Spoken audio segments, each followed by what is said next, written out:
Hi, everybody. What's going on? Not much. Did you guys stick around? I know you were watching the Chiefs game because you were obnoxiously tweeting about my football team. Wow, Josh is a hater. Just making comments. That's okay. Hey, I picked him to go to the Super Bowl 6 days ago.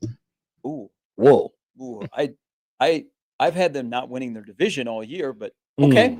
Did you stick around? Get in low. Did you stick around to watch 60 Minutes and what they were promoting as chess boxing? No, once I hear that clock ticking, yeah, that's when I wake up out of my stupor and realize it's time to change the channel. Yeah. Chess boxing has been going on for about 2.5 years at this point. It's part chess, part boxing, right? So 60 Minutes in both of the CBS games, that was their promo is chess boxing, and I'm like, I don't know about this.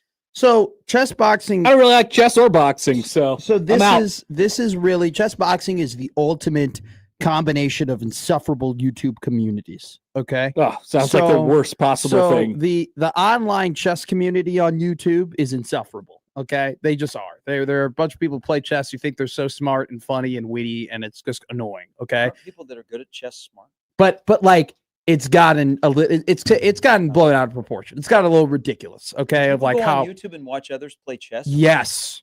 It's been the chess boom of the 20. Shoot some baskets. Well, you can't go to the parks anymore. So chess.com has had this massive boom of people who thinks it's funny to play or fun to play chess online. And so chess.com. Yes, it is like the online chess community. You could play against anybody. You literally all you have to do is sign up for free. You do a random game. And then you play, and there's all the different whatevers, and then you can actually pay for a premium. Oh, this is what Nick does all day. Yes, yeah. And you could pay for a premium. Nick Grimm plays chess on chess.com all the time. Nick Grimm watches people play instead chess of prepping for his show all the time. So what happens if I move this guy over here? No, you have to go. You have to make an account, and then you have to go. No, play I can start the game. Oh, you have to make an account. Which Russian are you playing against? And then.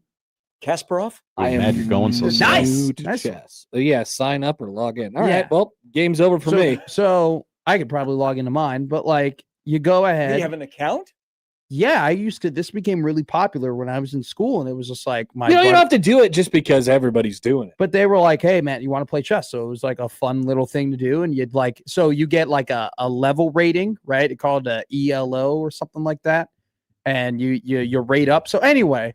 There's also the YouTube boxing community, okay, which is like Jake Paul and KSI and all these, people who were really into boxing. And I hate that I knew both of those names. Exactly. And so this is really just them combining, hey, we have this insufferable boxing community that is actually popular, and we have this insufferable chess community that's popular. Let's go ahead and combine those things together, and we'll see what happens, because you get these matchups of like, dudes who can't fight, but they're awesome at chess, fighting guys who can fight, who suck at chess. So how does this work? Like you start with the chess game, and then you go into the ring. And you go ahead and they ring the bell, and you have one round, okay? And it's like 2 minutes, and you fight. The round is over, and then you sit down at a table, and you play chess for X amount of minutes or whatever. And really test how many brain cells you're losing from round to round. And then yes, exactly. Mm-hmm. And then you jump back up and you fight again. And so the winner, you either win the fight by checkmate or by knockout,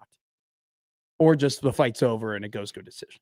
How long do these last? I don't know. I haven't watched one in quite some time. I'd never heard about it until last night.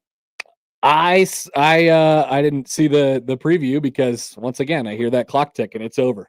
I'm changing the channel. But it's like a guy's about to be checked out or checkmated, right? And then all of a sudden he lands a big right hand and he like flusters this dude. And then they get to the table and the guy's half concussed and he's 2 moves away from winning the match, but he can't see it because he's seeing stars. What if the boxing match goes to a decision?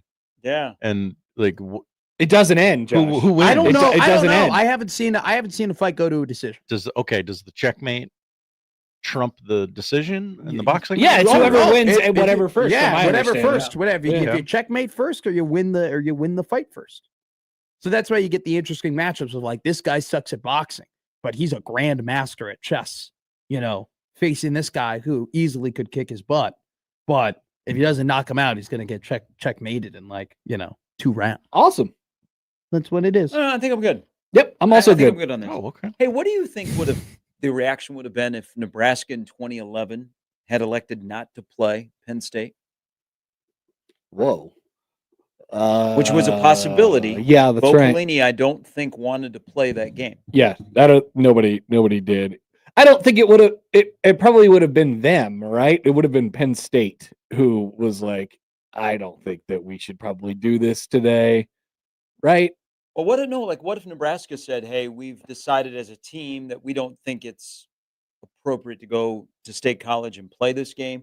We've elected not to play." Well, they would have lost, right? They would have Right, forfeit. forfeit. Yeah, But the reaction that would have been horrible. the reaction around the country would have been what? Because you remember watching that game, how weird it was. Yeah, it was the weirdest game It ever. was just yeah. you didn't know what to do. Yeah.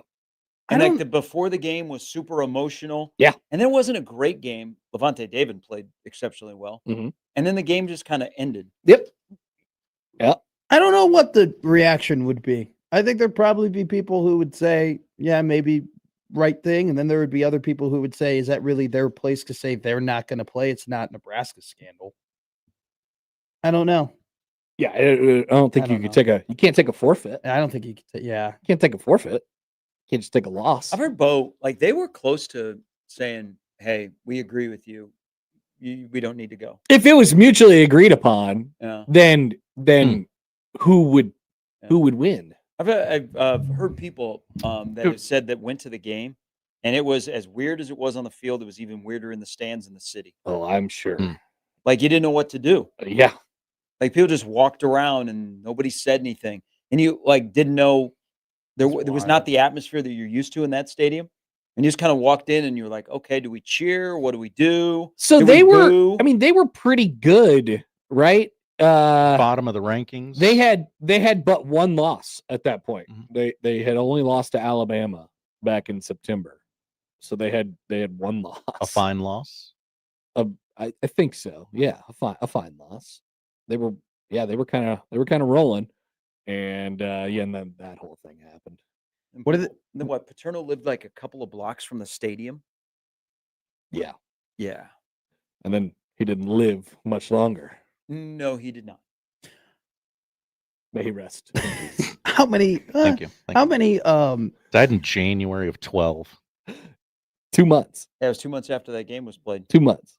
How many? What was their record in the year after? They lost 3. They Yeah, lost they to felt Nebraska, bad. Wisconsin, Yeah. and then Houston in the bowl game. They beat Ohio State though next week, but Ohio State was in a They were in a little trouble. of their own. suspension year. Yeah. Great Joe year Ba- for Nebraska. Joe to come- Bowserman. Hey, great year for Nebraska to come into the Big Ten. It was a blew out. Weird times. Oh, Braxton Miller was he played that game. There you go. Oh, Penn State running back Silas Red. He transferred to USC. Or he transferred from USC. I think he transferred to USC after that. Because remember then everybody transferred, but that was in the day where you had to sit out. Yeah, but that was remember then we heard that Illinois' coaching staff went to State College to recruit Penn State players. Oh yeah. Oh yeah. Where is Tim Beckham?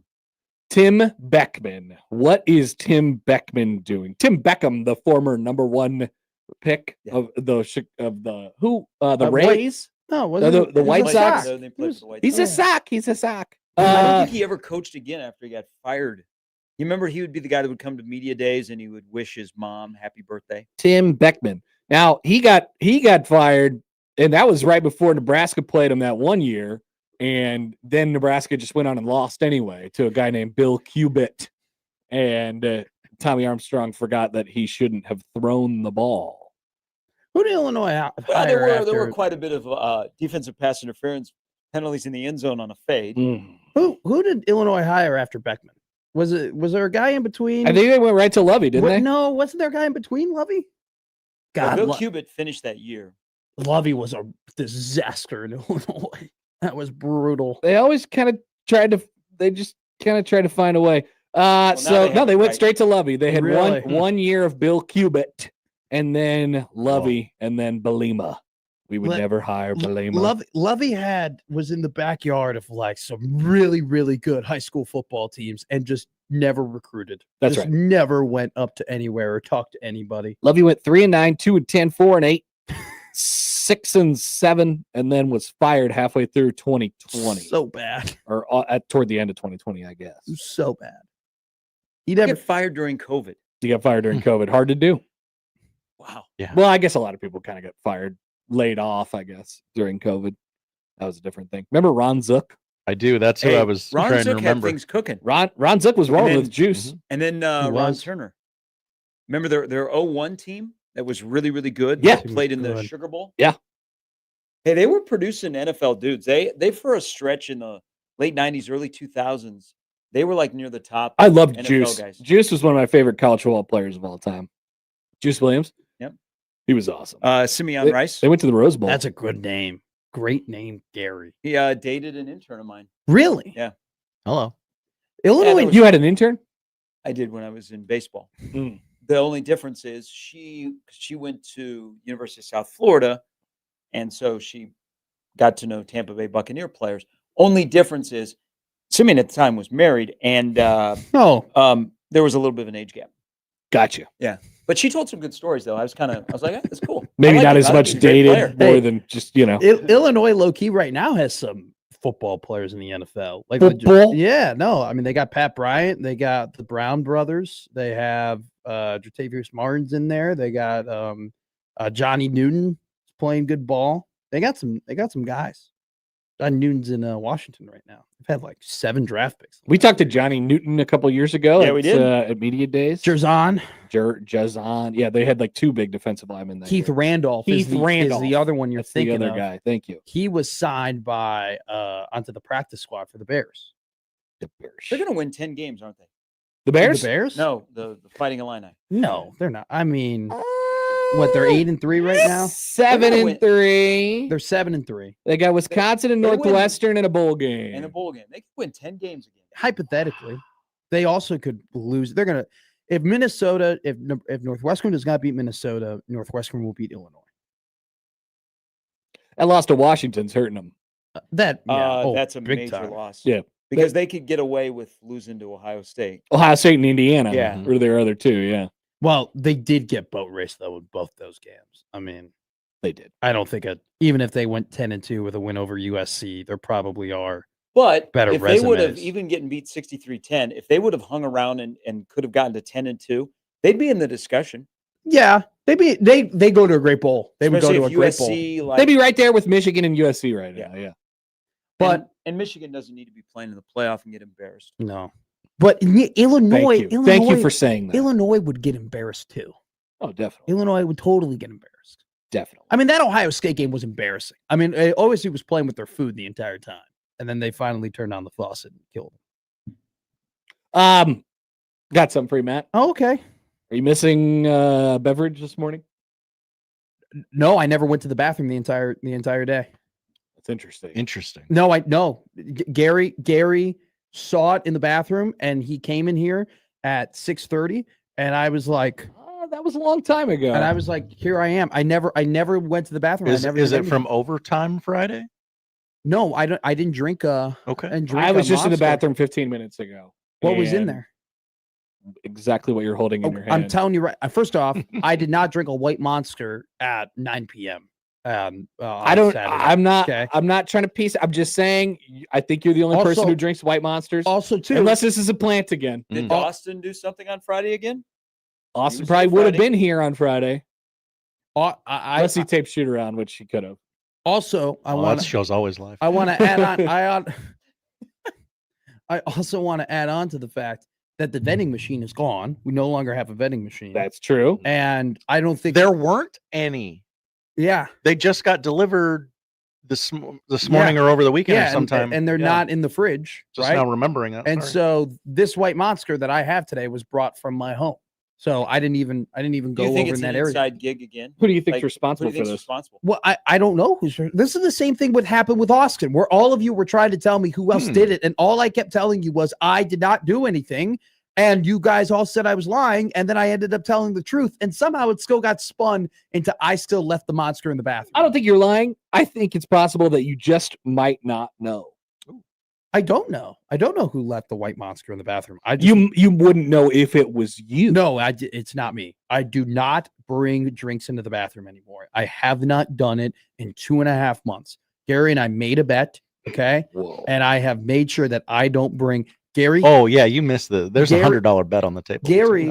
I only got 25 of it. Well, you should have gotten 0 because I didn't commit any crime. A crime was not And committed. so Gary can attest. If Gary was a good friend here, he would attest to the fact that I don't bring drinks into the bathroom anymore. How could he Gary- know? Because I get up and what is still here? My drinks. Yeah, you do. I mean, you do leave stuff in places, which would be even more of a argument that you left it in the bathroom. But I didn't go to the all bathroom right, today. all right. Well, it was. You didn't it- go to the bathroom. there is one in there, just so you know. Good. Maybe somebody upstairs left it. I Maybe don't it's a know. trend. Maybe Matt's a trendsetter. Maybe I am. Yeah, you're Yeah. only cool unless you leave your white monster in the bathroom. Did you tweet it out that there was a white monster in the bathroom? I did not. Okay. Did you?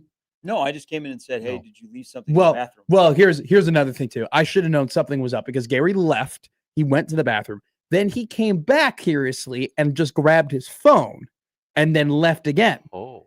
And so I was like, Are "That's you framing him? No, it was already in there. I went to take a picture of it. 'Cause I Exactly. came back and I said, "Are you missing something?" And then I bolted. I was really worried. Hey, for I'll a just say second. this: ain't nobody gonna pick it up. You know. Yeah, they're I'm not going to it's pick it right up. there It's on not the mine. edge. The nice couple that comes in and cleans the building at the end of the day is they might. going to be forced to do it. They might. I am free of all wrongdoing here. I have not done it. Okay. Allegations. He has addressed them. I didn't hit her. I swear I didn't do it. It's from a movie. It's from a Really? Yeah, it's a good. Not a quote from your life. Got a tweet from Sam. Hi, The anymore part is very troubling to me. No, I will admit, He's trying to better himself. I There was a went- time. I had to go to White Monster bathroom rehab. I had to. Okay. I got scared. You know what? You made it through the program. I got scared The fact straight. that this is even a discussion Is disgusting. embarrassing. Yes, I am Yeah. aware. That's why he's trying to better himself. I was a sloppy human when I started here at 1620. and you are not anymore. and I'm slightly less sloppy now. Okay. Okay. Still leaves the door open for some possibilities out there. Well, everybody makes mistakes. Everybody has those days. Okay. All right. Well, we'll get to the bottom of it, but the leading suspect think we is will. you. And you are a suspect until exonerated. You're guilty until proven innocent That's here. BS. Wow. Yeah. Yeah. Hey, if the glove doesn't fit, you cannot acquit. It's Or you like can't- if you or you have to if you acquit. did a lineup of all the people who could have done it, and everybody's got to go through and identify, who was it, without even knowing, everybody would kind of point at you. It's a history thing. I left it in the bathroom. I left it in excess. Okay. The 15th, the 14th, the 13th. I left a monster in the bathroom right now. I think you did. I didn't. All right. I didn't. I never left. I literally never left the studio today. I don't know how long. Gary, it's been can you confirm that? I don't think he did. I don't really Okay. remember. But I just came back and asked him if he left something because I wanted him to go get it before you guys rolled in, and I knew it was coming. Well, you're trying to protect me. That's very sweet of you. there? I just wanted to know. because then I was going to say, hey, if I'm going to protect you, I'm going to need that $75. Were you Oh. excited that there was potentially moolah coming your way? No, I still owe you a coffee. Why are we doing this again? I didn't do it. I haven't been doing it. Same thing with my keys. How's your guys' weekends? What'd you do? Fun. I got blitzed. It was great. Whoa. Okay. Yeah, because you didn't have to be here. I didn't have For to once. Yeah. Well, no, on Friday I did. Friday night, yeah, Friday night. but- But Saturday night, no. Saturday night I went to the casino from 11 to 4. And Wait, 8 a.m. no, 11 a.m. to 4 p.m. Okay. Okay. I didn't That's a gamble. long time, right? Well, guys? that's not true. Yeah. You were at the 5 casino hours. for 5 hours and didn't gamble. I did not play any Oh. slots or any tables or anything like that. I just play sports bets. And I okay. hung out with my buddy Oh. Troy. Yeah, that's not really gambling. And Troy and I, we just kind of place bets together, and he listens to the show, and he was a big fan of Gary's. And I went to go and get a beer, and he goes, "No, son, I have a diamond card. I can Mm. get drinks for free here. I Oh. got you." So he was giving me drinks. It was nice. go, Troy. Yeah, Troy and I were Got a just comment on the YouTube stream here from Mike. Hi, Mike. Hi, Matt. That's And bet then- free Mike. and then so Troy actually loves the You ponies. still have the pamphlet. Yes, I do. Okay. Troy loves the ponies, and he told me, he goes, I'm so impressed with how much you know about horse racing for your age. And so we just talked about the ponies. Mike had a great day over. He was betting an aqueduct, the racetrack. He was killing it. And then just racking up wins, buying me drinks. We were watching the games together. So I made a new friend. I went over to I ate at the casino. I went to their restaurant. I got a BLT. Which one? The cafe. Which casino? Horseshoe. There you go. And I ate there. Excellent. And then I went home and took a shower, went to the Maverick game. They won. Mavs. Tony Osborne closed out, beat Southern Utah. Big victory for Omaha. Then I said hi to my friend Gary. I was worried that the banners were going to catch on fire Whoa. with all those pyrotechnics. I know. going on There in was there. a lot. There was Yeah. so the first like 10 minutes of the game was played in a haze. Yeah, which is cool. Yes. I was waiting for the Cody Vader. I was Oh. waiting for, whoa. It was incredible pyro. Josh went to the Creighton game on Friday. I did. I saw my good friend Connor Happer, my good friend Jake Ryan. I tried to throw a T-shirt to Josh's son and ended up about 2 rows short and Oh. 4 people down. Oh, I didn't account for the tail. Did you go fight for it? No. That's my guy. No. yeah. He got a stuffed animal, his face painted, and balloon shapes. That is, by the- I wasn't moving 5 feet for a men's large T-shirt. Gary had a very underrated Josh Odson impression, because when you were calling the College World Series all day, Josh was saying, "That's my guy. That's my guy. Oh yeah, That's my guy. That's my guy." That's my guy. Like I went, "Josh, how you feeling?" He goes, "My guy. My guy's going." I was so nervous for Connor. Connor wasn't nervous for himself, but I was. Oh, during the no-hitter? during Yeah. the Oh, yeah. It was awesome. That happened. That happened. You So called a sick. no-hitter at the College World Series. History happens here. History happens here. And then Before you know it, my God. and then I went to a housewarming party at the end of the night. Had a great time.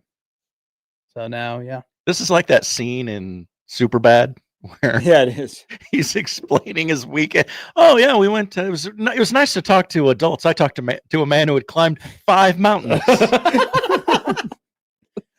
I am going on. Went to date a on nightclub, Thursday, got right in. so- Going to a date on Thursday. You're going to a date or on a date? on a date, happy hour. 3:00 on a Thursday.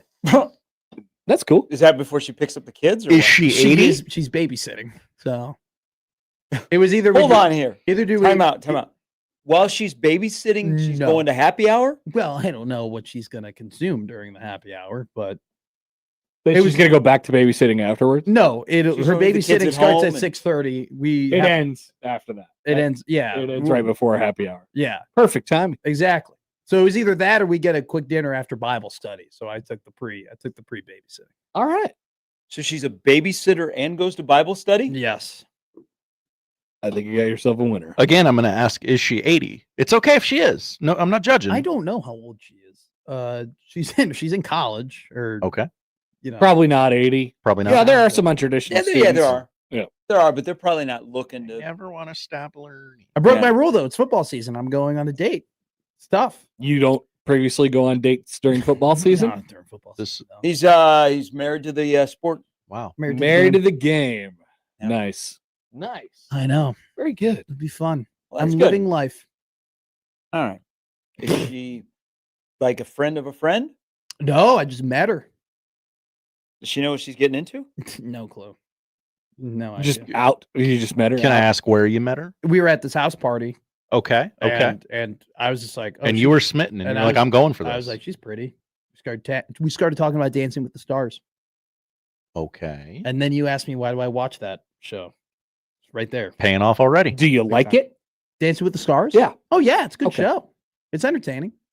I'm That's telling good. you, some girls will be like, I don't like sports, but then they will say they love Dancing with the Stars. And I'm like, what? Like you're telling me you love a 14-week It's a competition, Yeah. that involves dancing and then when that You do love sports. when that athletic feat is done and there's a winner and your team didn't win and you're really sad, you're telling me that for the next couple of months, you just follow rumors about the show and about your team. Yeah, same and about thing. your favorite dancers? My wife says that she doesn't really care for sports all that much, but she watches a lot of reality television and she watches Dancing with the Stars. And I'm like, reality television, it's sport. Are you telling me that you're like reading an article about like who Max's like new partner is going to be next year, and you're like really excited and you hope that they make the right free agency acquisition, but you don't like sports? Yeah. Sounds like we're not too different after all. At all.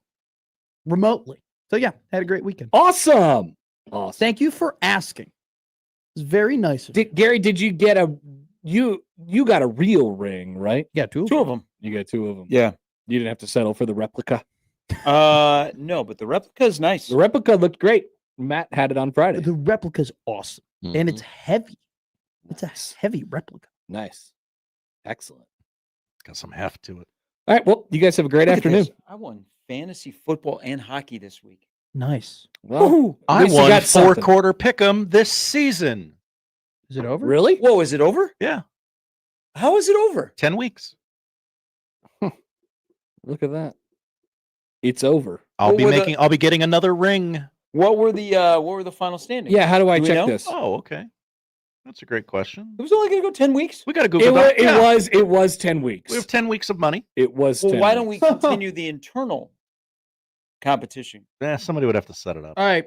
Officially. Here we go. Odson 68, Gary 63, Jimmy 61, Gosh, I won by a lot too. John That's interesting. 61, Nick 59, me 58, Matt 58, Josh 57. The football pervert finished last. Yeah, That's the interesting. The football guy. Although I think at the end he was zagging just to pick up points. Yeah. Some points.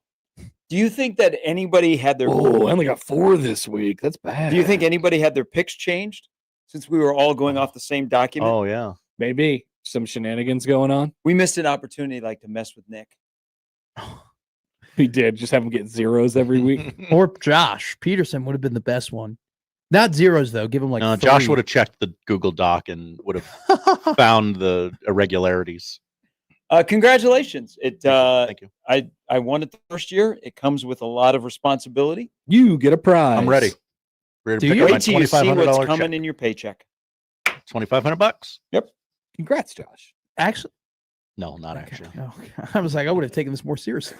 All right, guys. See you later. Hey, have a good show. That's the plan. That's the plan. That's the crossover. How was your weekend? Oh, it was good. It was awesome. By weekend, did you do anything? Leave the house?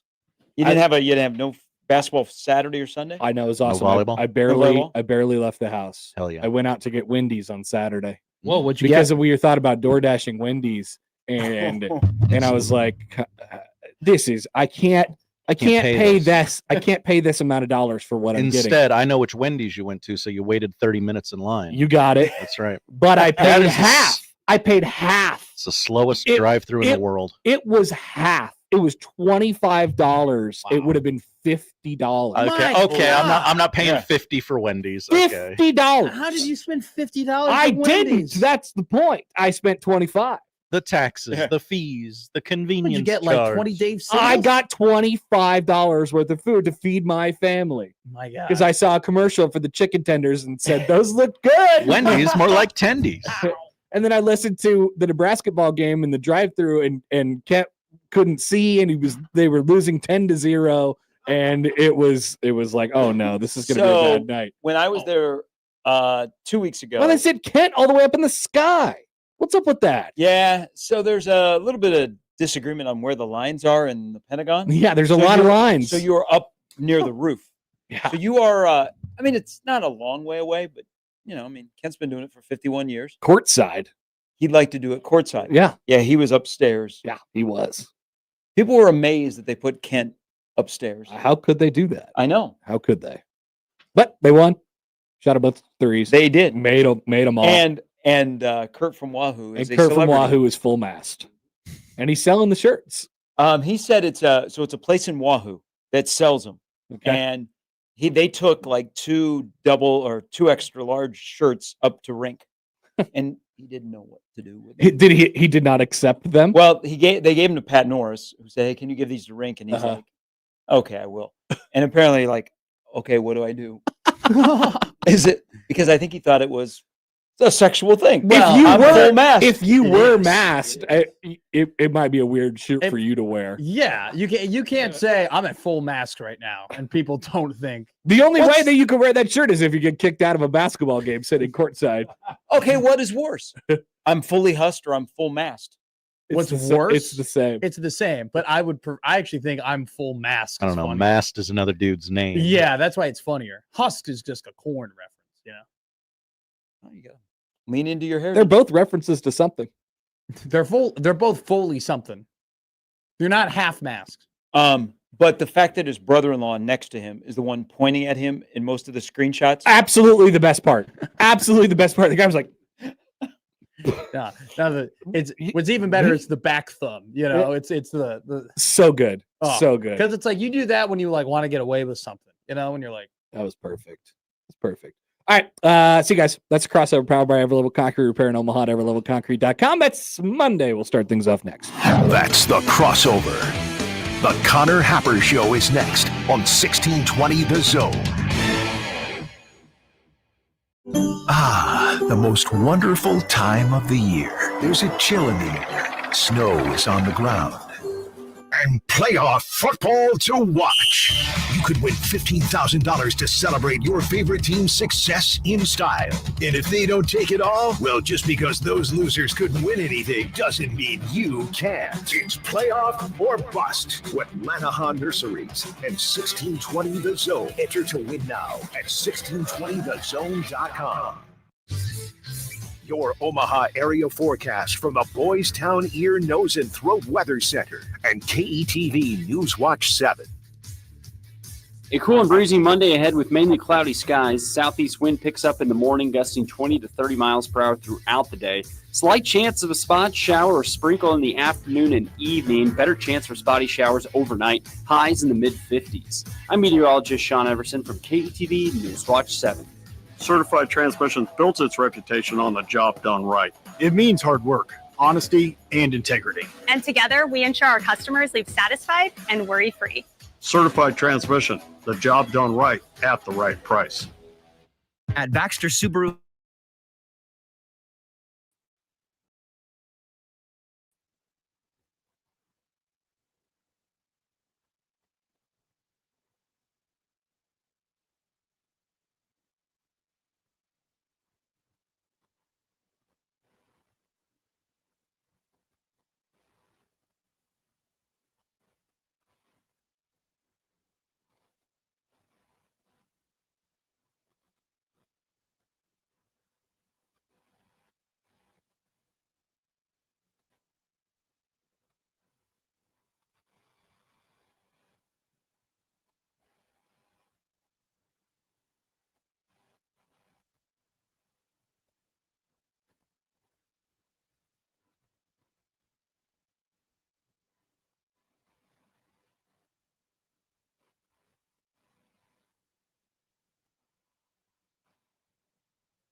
It's the Connor Happer Show.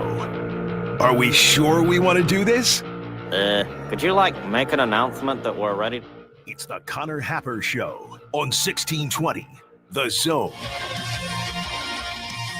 All right, welcome in. Happy Monday. It's the Connor Happer Show. You're on 1620 The Zone and on 1620thezone.com. Connor Happer, Josh Hodson with you. Back from the weekend. Got a YouTube comment already that says, T-Boo Mahomes is embarrassing enough. We don't need cringe boner stuff. I don't know. I disagree. I am all in on the guy with the full mast shirt. I think it's pretty funny. Funniest thing we've had happen in a while. It's so good. And we had this. It was just so quick. And what? Mendoza in trouble. I forgot. It's out. Touchdown! Unbelievable. Give the Heisman now. Give him the Heisman Trophy now. That's true, Josh. That happened, and the full mask guy is potentially funnier. I like the broadcasters who are just like, that guy's wearing a shirt. They didn't really know what to do. There was just some silence. Nice job by Nebraska basketball on Saturday night. Getting up there, getting the job done, shooting the lights out. We'll talk about them as we go on throughout the show today. It's Monday. Matt Rule's Monday press conference returns to your airwaves. What will Matt Rule talk about today? Now, will he? The obvious low-hanging fruit is the fact that Nebraska has a later game on Saturday night, followed immediately by a quick turnaround, long cross-country trip and half cross-country trip, and then for a short week game on Friday against Iowa. And he has been at the earliest possible time on Friday. That's true. And he has been relatively, he has not been shy this year about talking about what the conference has dealt them in terms of who they're playing and when. Like he always mentions the fact that the teams have buys before they play them, although that part of the season is over. And so maybe he'll comment on that, but my guess is, here's my official guess. Everybody is waiting for him to say something about that, and so he's going to zag and he's going to be like, we're not going to talk about that. I'm not going to talk about that this week. Not that big a deal. These kids are young. They'll bounce back. Right, exactly. Matt Rule, always knowing the narratives. He'll zag whenever given the opportunity. So we'll see what happens with that. Matt Rule at 11:30 today, and Sam McEwen will join us after at 1 o'clock. That's the lineup powered by the Rooferees at John Higgins Weather Guard. We want to hear from you all today on the show. 402-951-1620 on the Prairie Flower Casino Zone hotline. You can call or text that number. Tweet at Happer Show at Connor Happer on the JTech Construction Zone Twitter feed. Email Connor or Josh O at 1620thezone.com on the Equitable Bank Zone inbox. So we'll talk basketball today, Josh. I know. Oh, basketball. I took in some basketball. Yeah, on Friday. It was kind of weird because 1 minute I was quad boxing everything with football. Not a great slate, but I was quad boxing the whole thing, the afternoon games, and then the next second, the only thing that's on is Nebraska basketball. I had to quad box in Nebraska. I think my quad box was at one point Texas, Georgia, Nebraska, Oklahoma basketball. UConn, BYU basketball. Whoa. And then UCLA and Ohio State football. Okay. And obviously the Nebraska basketball one had my attention, although the BYU UConn game got pretty good as well toward the end. So we'll catch up on both of our local teams and their goings on both Friday and Saturday. The college football playoff contender pool only gets muddier over the weekend with 2 weeks left in the regular season. We'll take a quick look at that. We'll also, I thought this was America. Why can't someone score a touchdown and then leap and wrap their legs around the goalpost like a frog? Why? Why not? We will investigate. We will investigate that question. Great question by you. The one saving grace of last night's Sunday Night Football game, because the Eagles once again are here to pull everyone into the mud. And it just so happened, it always happens that way too when you have those teams. It's like, we're not going to do any offense today because we're not interested. We're just going to suck the life out of this game. And then for whatever reason, those teams always get the crappiest weather too, that just supports them playing these sleepy, slow-moving barge games. And they turned the Lions into it last night. Hey, Dan, take some field goals. Take literally any of them. Take any of them. And gosh, I was just so mad because Collinsworth was right when he was talking about the Eagles, and he's just like, yeah, they don't have to do anything. They're going to win their division running away. Like they don't need to put their foot on the accelerator. AJ Brown's like, give me the ball, and I'm like one of the best receivers in the league, and they're like, no, we're not gonna. Here's a 3-yard slant. You happy, bud? But that pass interference call at the end, Yikes. yeah. What in the hell was going on? People are saying that the Chiefs are the Eagles are the new Chiefs. Someone needs to replace the Chiefs because the Chiefs are not going to make the playoffs, it seems. Boy, we keep saying this every week that the run needs to start now. Yep. It really needed to start on Sunday against Denver. You're going to want that one back. And Bo Nix made a couple plays on the final drive, got him into field goal range, knocked it in, and the Denver Broncos are what, 9-2? Yeah. This is a weird world. The Chargers are out here getting blasted by the Jaguars over the weekend. What is going on in the AFC West? We can touch on that as we go on throughout the show as well. And of course, anything that you all would like to talk about, we're an open book today.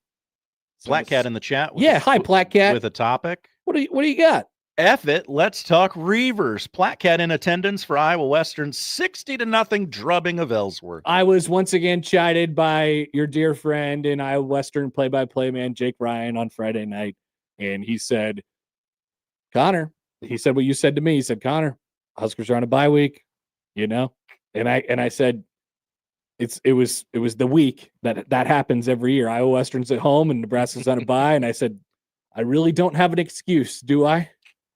Other than I did I couldn't find the strength within me to take my family out, And he was like, bring them, bring everybody. I'll get you on the list. Whatever. He will. He will not let you pay. Of course he won't. But I still didn't do it. What was it? 700-0 in that game, Josh? 60-0. It was 50-0 at halftime. Woof. Somebody should recruit those players. Someone should. Someone should recruit those players. They can't be going to the Southeast Missouris of the world. They're better. Too many Iowa Western guys end up in the Sun Belt over the years. Gotta get them to power conferences. All right. We are off and running on a Monday. Thanks for being with us today. We'll be back after this on 1620 The Zone. But first, yes, not only is football season is in full swing, but I would say that football season is what we call winding down at this point. So get in. Your place is Underdog. Your place is Underdog. It's easy. Just pick whether your favorite players will go higher or lower on stats like rushing yards, receptions, touchdowns. The more you get those picks right, you can win up to 5,000 times your cash. So you can take a look at the game tonight between Dallas and Las Vegas. There's all sorts of stuff. There's packs that are available to you, like a boosted pack that's going on right now on Underdog that I am looking at. Also, of course, guys like Ashton Genty, higher or lower than 65.5 rushing yards against that Dallas defense. You might want to take a look at that on Underdog. Download today. Sign up with promo code Happer1620. We're going to make it worth your while. You'll score $100 in bonus entries when you play your first $5. Promo code Happer1620 with Underdog, where you can make picks and win money. Must be 19 plus at present. Nebraska terms apply. See assets.underdogfantasy.com/web/playing good terms _DFS_.html for details. Consider with your play. Call 1-800-GAMBLER or visit www.ncpgambling.org.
let's get back to the Connor Happer Show on 1620 The Zone.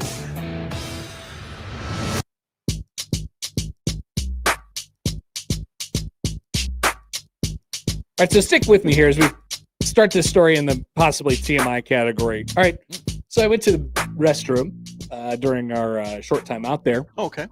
And I realized when I went in there that there was no longer a opened can of White Monster in the bathroom. I said, oh, good for someone. They picked it up. Mm-hmm.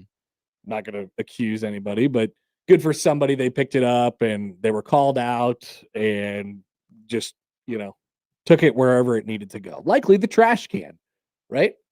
So then I came back to prepare for this wonderful segment that we're going to do. And on our studio here has a couple of large windows. It has window sills on the outside and on the inside. And on the outside, there is a White Monster on the windowsill. Josh is pointing the camera and he was pointing. I don't know if anyone could see it, but No, I was just kind of giving them a look for what the windowsill looks like. Yeah. Like they don't know what a windowsill looks. Yeah, there you go. It's good to have visual aids. And so I don't know what's going on anymore. I maybe Matt is gaslighting us because he just went through this whole thing about it, how he doesn't take stuff with him anymore. He just leaves. I don't know. So just wanted to mention that. Maybe it'll be gone at some point by the end of our show today. Or maybe it'll stay there all day long. Or maybe somebody really is framing Matt McMaster. I'm not sure. Well, I mean, you got to think about the personality types that would frame him. Yeah. I don't know that we have any of those in the bill. I mean, maybe Gary. I don't know if Jimmy and Nick or Dan are gonna set somebody up like that. I'm just not sure. Yeah. I'm just not I don't sure. know what to think, I guess is where I land. Brian writes in. Hi, Brian. It's an NFL topic. He says, topic alert. The Vikings are going to have to choose one JJ. If they keep JJ McCarthy, then there's a very good chance that Justin Jefferson demands a trade. Yeah, they might have already made their bet on that one. They went with the quarterback that they went with, and it's not going very well. It's not going very well, Josh. No. No. It's whoever could have seen this coming. No, I don't know. Well, I wanted to use this segment to talk a little bit about the NFL. And I know, so they did away with celebrations that involve the field goal posts over the last several years because guys were dunking and they were throwing off the alignment of the field goal posts, and they had to come out and fix them or whatever it might have been, move them back into the right place. And it was becoming a bit of a burden for the league. So they said, if you mess with the field goal post, if you do anything with the field goal post, whether it be the crossbar or the uprights or the base, you will be administered a penalty. And so last night, Jamison Williams scores a long touchdown for the Detroit Lions. And he was quoted after the game by saying, like, I don't really think about what I'm going to do for my touchdown celebrations until I'm on about the 1 yard line. And then it's just whatever comes to me. And whatever came to him last night was running directly toward the base of the field goal post where the big pad is, and then leaping into it, wrapping his legs around it, and grabbing onto it like a frog on a tree. And I thought that was funny and that was cool. And then he got a 15-yard penalty, and then they missed the extra point. And it would have given him a 14-13 lead, right? No, because they only scored 9. It would have made it 10 to whatever it was. Okay, my apologies. But it would have made it 7 because that was their touchdown. It would have made it 7 to, I think, 13. Something 7-6, maybe potentially. Okay, because it was 6-6 for a very, very long time, and he got the penalty, and I say that he shouldn't. He should not have got a penalty. If you want to run and jump against the field goal, the base of the field goal post like you're a frog, I think that's cool. Who messed this up for everybody? Was it the tight ends that were dunking on the field goal post? Was it Joe Horn for taking the for taking the thing out of the field goal post, the cell remember- phone. This is bad. As a child, the Chiefs mascot did this exact move Yeah. a ton. Yes. Refs love the Chiefs. They do. Love the Chiefs. And in that same sort of area, why is it we throw the flag on the third hump, but the first two are okay? 3 pumps. And we had, who was the guy a couple weeks ago who did 2 pumps, immediately got a flag, and said, I only did 2. I only did two pumps.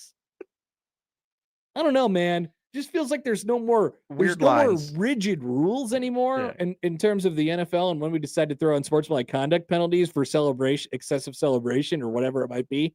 And it's just kind of a vibe thing. And my vibe is when a guy scores a touchdown and hugs the field goal post like a frog, he should be allowed to do it.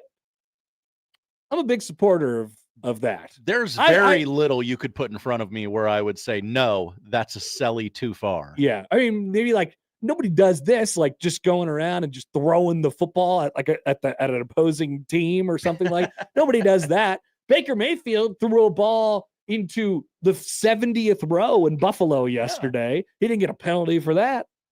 You know, what if they did it where what if they did it where they line up a whole thing and the guy kicks it through the field goal post? Is that illegal because they're using the field goal post as a part of their celebration? God, what are we doing, NFL? What are we doing? But it ended up being a good slate over the weekend. It came through for us. We thought it would be good, and it was. Magic Hour was pretty magical. Witching Hour? I'm sorry, Magic Hour. That's something else. Non-red zone ball knower, right. Josh. Yeah, Rams Seahawks was good. Chiefs Broncos was good. Eagles Lions was. They Eaglesed all over the game, but it was good. Somebody has to stop them. The Packers found a way to escape. Everyone is dying on their team. Josh Jacobs is hurt. Jordan Love was hurt. Then he came back. You know, Tucker Kraft is already out for the year. The Bucks are hurt all over the place. They lost to the Bills. How about my Panthers? 6-5. 6-5. Josh, we got people spitting on each other and throwing punches. Yeah, the NFL is really kicking into full gear. Yeah. As I pull up the NFL standings right now, it tells me that the Carolina Panthers are but a half game back in the NFC South. Whoa, behind the Tampa Bay Buccaneers. I'm telling you. Now, it's easy to envision you having a competitive division or a competitive team in the division. Mm-hmm. That's not the Tampa Bay Buccaneers when you realize that they have to play the Falcons and the Saints twice. But those teams beat other teams every once in a while. So it was a good NFL Sunday. If the season ended today, the Detroit Lions would be at home watching on their couch. As would the Kansas City Chiefs. Whoa. Is this real? Is this finally real?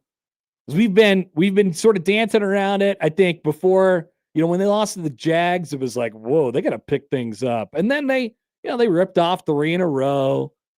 2 of them were against the Raiders and the Commanders, may I add. But now I've lost to Buffalo and Denver. The Chiefs are 5-5. The schedule doesn't really lighten back up, and the Titans are on there. If that's what you're noticing, the Texans are on there, the Cowboys are on there, the Raiders are on there. Okay, but hey, three and a half games is 3.5 games, Josh. Yeah, and they've already lost to Denver once, and the next time they play each other will be on Christmas, and there's still a team in between them. And they don't look good. They do not look good. That's the biggest problem. That it doesn't look like they're going to hit that switch. Is Mahomes like above critique?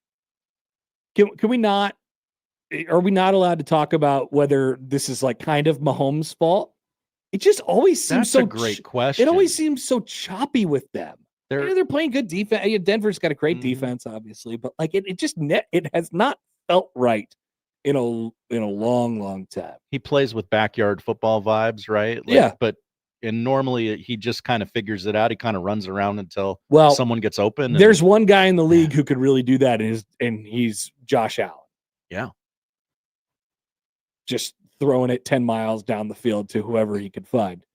I'm going to run 47 yards, not cross the line of scrimmage, and then huck it. It has not been pretty. It has not been pretty. Just for doesn't Kansas City. look right. Nope, doesn't on look offense. right. So this could be the year where they don't find themselves in the postseason. And remember, for that playoff spot, as I think Travis mentioned this right now on our YouTube, they are behind Jacksonville, who they lost to. So even if they tie Jacksonville, they are still the losers of that equation. They have a must-win game Sunday against the Colts. Whoa. The 8-2 Indianapolis Colts, who, when the Colts play a good team, don't look good. So when are the Chiefs good though? That I think we'll find out on Sunday. We might be about to find out the answer to that question. All right, and then we'll look at college football from over the weekend as well. But when we return, we will get to game times. Are you mad? Are you mad about it? Now, don't put it on the internet that I'm mad, because I'm not. I prefer night games. That's what everyone has said all season long. Night game. I like night games. I like night games. Don't yell at me, Josh. I will tell you a very specific reason why I personally don't want this game to be at 6:00. Okay. We'll be back after this on 1620 The Zone.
The ticket partner of the ESPN of ESPN.com is Vivid Seats.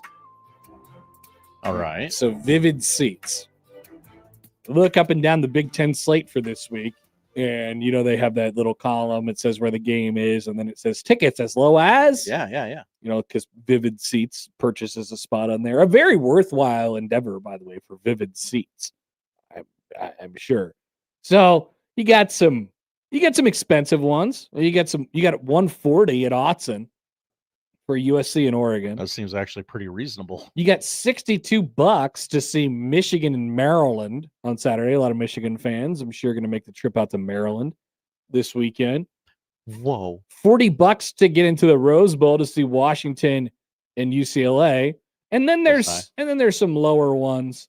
By the way, $52 for Minnesota Northwestern at Wrigley on Saturday. Back-to-back games at Wrigley. Boy, Northwestern should have won that game on Saturday. Yeah. So $16 to get into Kinnick for Michigan State and Iowa. That's a steal. Go do that. Still not the lowest. $8 to get into Illinois, Wisconsin. That's got to be the bottom. Camp Randall, nothing to see there. But that's not the lowest. That's not the $8 is not the lowest. You can apparently go to Vivid Seats and get tickets for Nebraska versus Penn State on Saturday night in Happy Valley for as low as $7. $7. You could get 4 tickets for the amount of money I spent on Wendy's on Saturday night. Almost. It's senior night, isn't it? Yeah, it is. Yeah, they play at Rutgers. 6 o'clock is your kickoff. Okay, so let me say this first. 6 o'clock. I like night games. I think primetime games should be at night. Now, there's not a lot to offer on the slate this week. CBS must have had the first pick.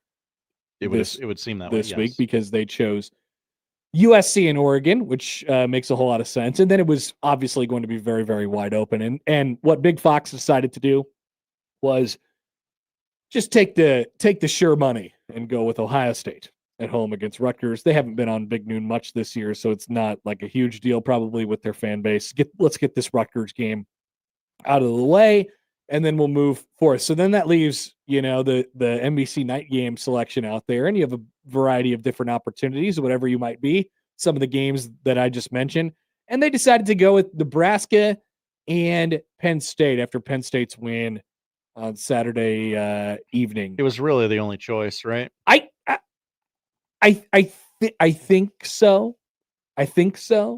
I don't know. Maybe Washington, UCLA. Once again, I am pro night game. Pro night games. So when I go out there this week and I start complaining about how this game is at night, please don't get it twisted. I just don't like night games when I'm doing Big Red Overreaction. Oh.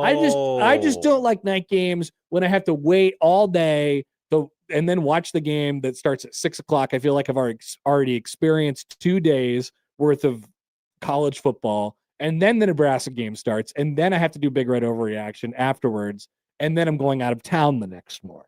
It's just not what I wanted, okay?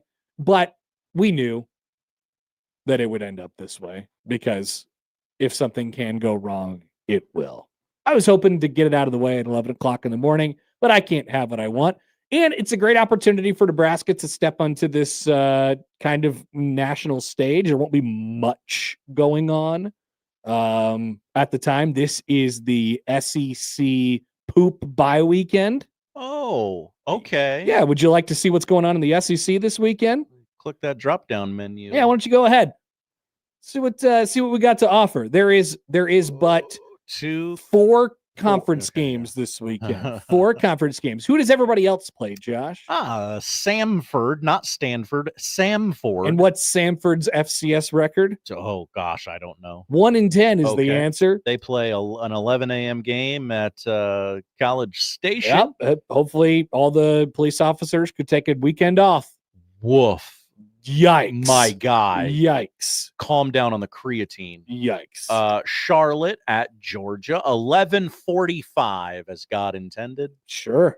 Why 11:45? Just a time. Just a time. Eastern Illinois, that's where Tony Romo went to school, right? I believe that's right. They're taking on Alabama. Yeah, okay. So let's stop and pause here real quick. Okay. Samford 1-10, Charlotte 1-9. Eastern Illinois 3-8. 2 of those are FCS schools. One of them is a FBS school. These aren't even good. Nope. Dregs. Mercer at Auburn. Watch out for Mercer. Okay. 9-1 Mercer. Oh, hi. That's on SEC Network Plus. Sure. Actually, all 3 of those. Are the children going to be broadcasting the game? I don't know. That's a conference. Coastal Carolina at South Carolina. Watch out. Yeah, I'm going to check the line on that, but it's got to be South pretty Carolina close. by 23.5. Okay. Not your big brother's Coastal Carolina team this year. Not Tim Beck. Come on, man. 3:15 kickoff. And then Western Kentucky at LSU. Watch out. Death Valley at night. Yeah, but Mm-hmm. Western Kentucky. The Hilltoppers. Western Kentucky. Against Watch an out. interim Tiger staff. So like I said, not a whole lot going on at night this week. And so this will be an opportunity for the You'll have Tennessee, Florida on ABC. You'll have Pitt and Georgia Tech on ESPN. A remarkably important game. Yeah. Even after Pitt got demolished by Woof. Notre Dame over the weekend. Okay. So here we go. Now Nebraska's I would call it a sizable dog. Nebraska is a hefty dog. Yes, 10.5 points. Which to be honest with you, I was a little surprised by. It feels like a lot. I think when you pull out the numbers and you look at what Nebraska doesn't do well, and you look at what Penn State's going to try and do, and all that stuff, you could probably get to it. Mm-hmm. But I feel like it's a couple too many, just given how Penn State has how inconsistent they've been this year. But maybe part of the thought process is, oh well, they saw one go in. Whoa. They're off the schneid a little bit, and they got one to go against Michigan State. Now they get Nebraska. I don't know. I guess if I'm to put like confidence meter to start the week for Nebraska football, I can't be any more than 50-50 at this point. But I do give them a chance in the game, just given how weird Penn State with a backup quarterback, all that stuff. Nebraska with a backup quarterback. That's true, but I like Nebraska's backup quarterback compared to Mr. Grunkemeyer. I just went to Parker Fleming's college football graphs. Yes, you love the graphs. Plugged in the Nebraska at Penn State. It's got Nebraska winning by a point. Now I don't know if maybe some value there. I don't know if it takes into account like backup quarterbacks and things like that, but maybe some value there. Yeah. I got an email from Colin. Hi, Colin. Talking about ticket prices. Is this Colin in White Plains? I think it is, Okay. although it doesn't have the signature. I think that's the right last name. It's currently $349 to get into Nebraska volleyball at Indiana on Saturday per SeatGeek. Whoa. Nebraska volleyball. When Nebraska volleyball is the traveling road show that they are, they go sell out every building that they can in the country, and all these attendance records are getting shattered just all around America this year.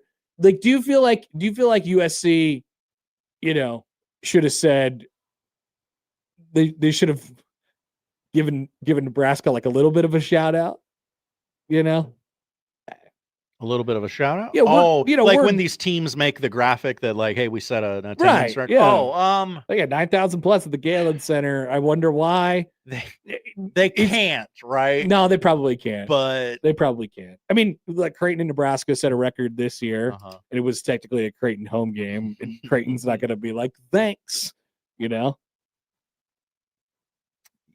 can't. It's enough for Nebraska to just say, I get it. I know. I see what's happening here. We know. Sell out every building that we go to, and they did do the graphic earlier in the year where they said, we're like the road, the non-home game attendance leaders or whatever it was this year. So, yeah, Nebraska volleyball currently the hottest ticket in the state. No doubt about that. Absolutely, no doubt about that.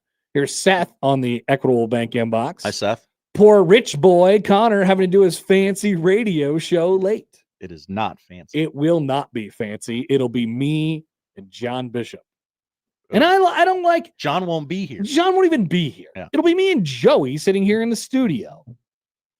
I think. I was just trying to look that up, and my computer's a little slow. Me and Joey sitting here in the studio late at night. And he'll ask what games you want on the TV. Yep, he'll ask what games I want on the TV, which is nice. Which is really, really nice. But I like it when the person's across from me, but John will not be. Because John, like me, also has to go to Vegas the next day. But you're not gonna say, Joey, I'm sorry, I'm just doing this from home. I mean, I certainly could. You could. I certainly could. But I don't want to be my in-home studio shares a wall with my daughter's room. I'm not going to be in there yelling at callers at 11 o'clock at night. with my daughter sleeping. I respect it. I'll come here and yell at callers at night, and my daughter won't have to hear any of it. I have finally loaded up the sports schedule. Okay. It's going to be you and Peterman. Peterman. I mean, Peterman will be here. Oh, yeah, by the way, the Colin was not calling a biplane. Oh, wow.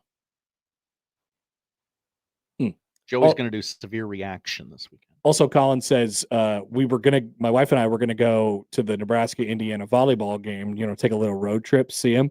But then they saw the prices and said, actually, never mind. Can't do it. You're not going to do that. Can't justify it. Sean writes in on Twitter. Hi, Sean. Actually, Fox had the first pick, but since they can't really make them play football at 9 a.m. on the West Coast, their only real choice was to take the number one team in the country, and that's Ohio State. Then CBS had the second pick. Duh, that makes sense. And then NBC. Well, why didn't they take Nebraska? Nebraska hasn't had a big noon game this year.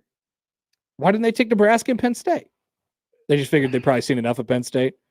I get take this. the number one team in the country, I guess. This sort of run its course. John said, why did Connor say Joey in that way? Does he hate Joey? No, Whoa. I do not. Most certainly do not hate No Joey. one hates Joey. Who would hate Joey? Yeah. Chris writes in. Hi, Chris. Whole question, would you rather spend $28 on Nebraska versus Penn State or have $28 worth of Wendy's? Whoa. Okay. I'm thinking about it. What are you getting more bang for your buck with? Wendy's, right? Like, I don't know. I wasn't super satisfied. I wanted to try the chicken tenders. And I liked them. I thought they were fine, probably mid. I did get an order of spicy nuggets on the side. And the fries were a little oh no. Yeah, past their prime. Okay. Past their prime. I know that location. None of this surprises me. I just sat there in the drive-thru. I ordered. I actually got right in and I ordered. Oh, like I got right up to the thing and I ordered. And then it was on the turnaround. I sat at the window for no less than 8 minutes. And I listened to Kent on the radio the entire time. Kent and Jeff Smith rocking it from the Pentagon. So if I buy the tickets, I got to get to Happy Valley, wonder why there's nothing to do in Happy Valley, get out of Happy Valley. You still only pay $28 for you'd pay $28 for 4 tickets.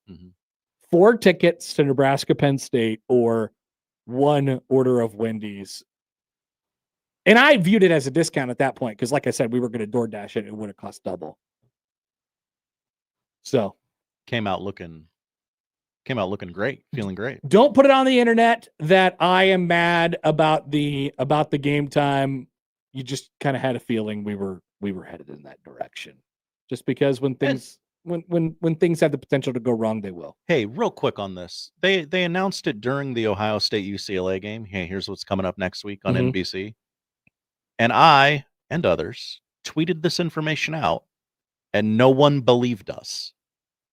What do you mean? They were like, is this official? Like, yeah, NBC said it. Well, I haven't seen anything from the Big Ten. Well, NBC's broadcasting the game. I think it's pretty official. How did you get it?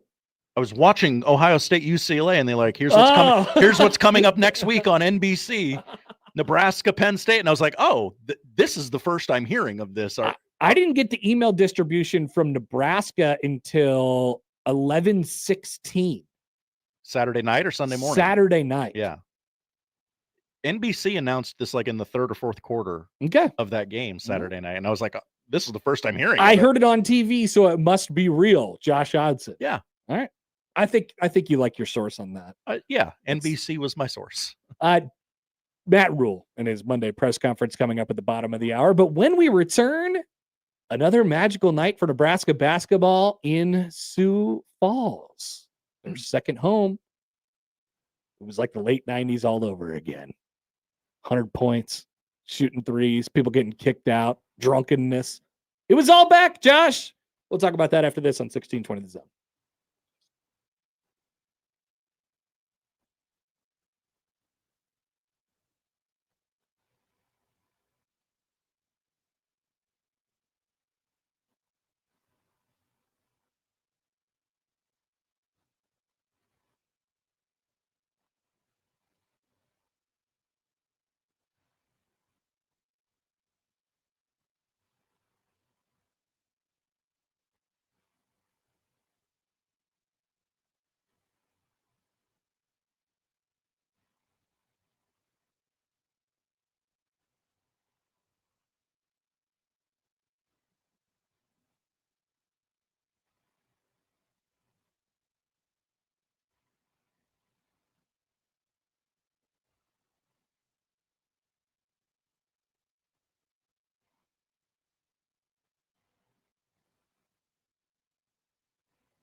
Bad Takes Doug writes in on YouTube. Hi, Bad Takes Doug. Guys, make sure to mention that Nebraska basketball has the longest win streak in college hoops. You bet. Bad Takes Doug. The nation's longest active winning streak has reached 8. That's equal games this season to crown victories at the end of last year. 4 of them. 4 wins in Vegas, 3 in Lincoln, and 1 in Lincoln Jr. Sioux Falls, South Dakota at the Pentagon. There is something about that. And I guess Nebraska has, they have entered into an agreement to basically do this in perpetuity, which is awesome. At least for It's a good deal. I think it's 4 more years. Whoa. At least that they're going to play a game up there. It's cool to get a team like Oklahoma. They've had Oklahoma State, Oregon State. They lost to St. Mary's there once. And I think that's it. I think that's the 4 times they've done it. Even the Nebraska women are getting in on the action as well. They played up there against North Dakota State on Sunday, which would have been yesterday, but something about Sioux Falls. I don't know what it is. I had a theory that popped into my head yesterday. Josh, see if you can follow along here. All right. So Sioux Falls is an interesting place in the country. It is at an intersection point of a lot of different Midwestern fan bases, right? I think there's a lot of Iowa fans in Sioux Falls. I think there's a lot of Nebraska fans in Sioux Falls. And then obviously they all have wherever their allegiances lie with SDSU and NDSU. And, there's like the Vikings and whatever it might be, the Packers. And it's just kind of a melding pot of everything. That's what they say about Sioux Falls. But this is like, and there was a lot of people who obviously made their way out from Omaha or Lincoln. Jack Mitchell. As well. Jack was one of them, as he was ranting about how it was the greatest experience. I mean, it was great. I'm not trying to poo-poo it. It looked awesome. I bet it is. It looked really, really cool. Because it's just a bunch of Nebraska fans who are down to party. I think it's Nebraska fans who are down to party, like you said, who have a little twinge of like Iowa fan to them. Like it's what like, do you mean by that? Well, I mean, they like to, the Iowa people go hard, and there's some, and Nebraska basketball fans, they go hard too. Like there's like the 8 to 10 guys that have had courtside seats. I like the guy with there's also the mass t-shirt guy, which is awesome. The full mass t-shirt guy, which is going to get a lot of run. But I also like the guy with the jersey who the last name on it says boo. Have you seen that guy? I have not seen that. That guy rocks. I love that guy. I love the guy next to the full mask guy. Full mask guy throws the ball back to the ref pretty hard. Kelly Pfeiffer. Shout out to K5. We're going to see a lot of him coming up in the next couple months. I know that name, so it's not good. He hammers it back to him, and he's like, hey, man, you got to go. And the guy next to him's like, this guy right here, you're kicking him out? You're supposed to kick players out. I love the way it was, I guess. Oh, it's so good. Reported. Too much heat. Too much heat. He threw the ball back to Kelly. A little too much sauce on it, buddy. All right. No pepper. But one could make the case that Mr. Full Mast, Kurt from Wahoo, sparked Nebraska basketball. At that point, they were down by 10. They started the game on a 10-0 down run. And it was like, oh no, are they laying an egg tonight? Like, need to get into it. Slow starts were a thing that was in their bag from last year. But when they heated up, boy, did they ever heat up, to the tune of 105-99. Nebraska made 15 out of 27 threes. Honestly, anecdotally, it felt like more. It felt like they made 25 out of 30 in the game. It just felt like everything was going in. They were comfortable. They were smooth. They got it done in transition. Rick Mast was awesome. Price Sanford was awesome. Berkay was kind of good too. Whoa. Everything. Jamarcus Lawrence made a couple, like he had back to back possessions where he's like, ain't nobody getting the ball from me. I'm shooting this thing, and made 2 of them. And Nebraska gets a nice little non-con win over Oklahoma. Nebraska basketball fever has arrived. Hey, they said they were going to score points this year. If that's the way they're going to play basketball this year, that's going to be fun to watch. And I think, Oklahoma from a metric standpoint is not like, the stats aren't really checking out defensively for them. They lost to Gonzaga. But they were physically a long, athletic team, and I think that probably bothered them a little bit at first. But my goodness, so Nebraska's answer to that was like, forget that, forget playing in the half court. We're going to run and gun and go and let it fly whenever we possibly can, to the tune of 15 made threes in the game. And then I thought about it afterwards, and I saw a lot of videos from up there. It looked like an awesome experience. I'd like, maybe we could talk about this later on. People could call in or whatever and say how cool it was if you were there. But it looked great. It sounded great. And then I watched, the Nebraska basketball fans who are just like starving. They want it so bad. And you could feel that in the arena. And I watched Fred Hoiberg walk off the court, and he kind of waves to people. And I thought, this guy has been through the ringer. He has done a little bit of everything. He is in his 7th season. Fred is, I think it's 7. Gosh, it might be more. 7 seasons for Fred Hoiberg as the head coach at Nebraska. I'm gonna check that real quick. 1, 2, 3, 4, 5, 6, 7th season. And he went to the NCAA tournament once, got to 20 wins last year. That's after starting 7-25, 7-20, 10-22, and 16-16. It's a lesson in patience, in my opinion. You said, we got a good coach, and we're gonna hang on to him, and we're gonna see where this takes us. And I think Nebraska basketball fans have been rewarded for they've been rewarded, whether it's being patient or just saying, look, man, we just have to ride this out because I don't know what else there is. But yeah, those who, even during that time when Nebraska basketball was winning 7 games, were like, Fred Hoiberg's a good coach. Fred Hoiberg's a good coach, but he's lost.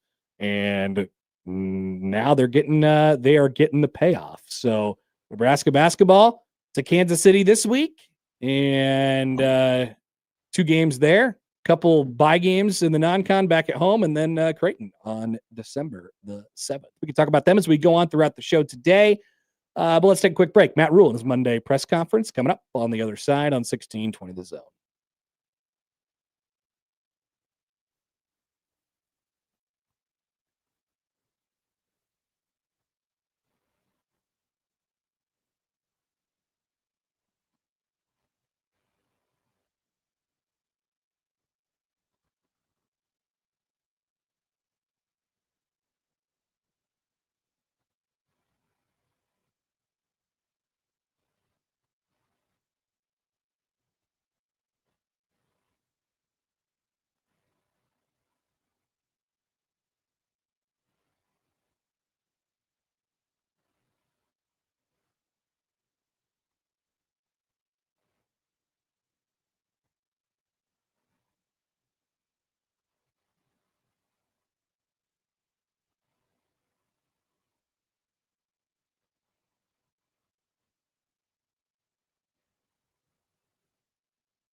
Lawyers you can trust. Have you been injured in an accident? You shouldn't have to fight with insurance companies or deal with medical bills alone. You need an experienced injury lawyer who'll protect your rights while you focus on healing. At Chandler Conway, our team understands the legal process and will handle your case with dedication. Our goal is simple: to secure the compensation you deserve. Call us today or visit chandlerconway.com for a free consultation.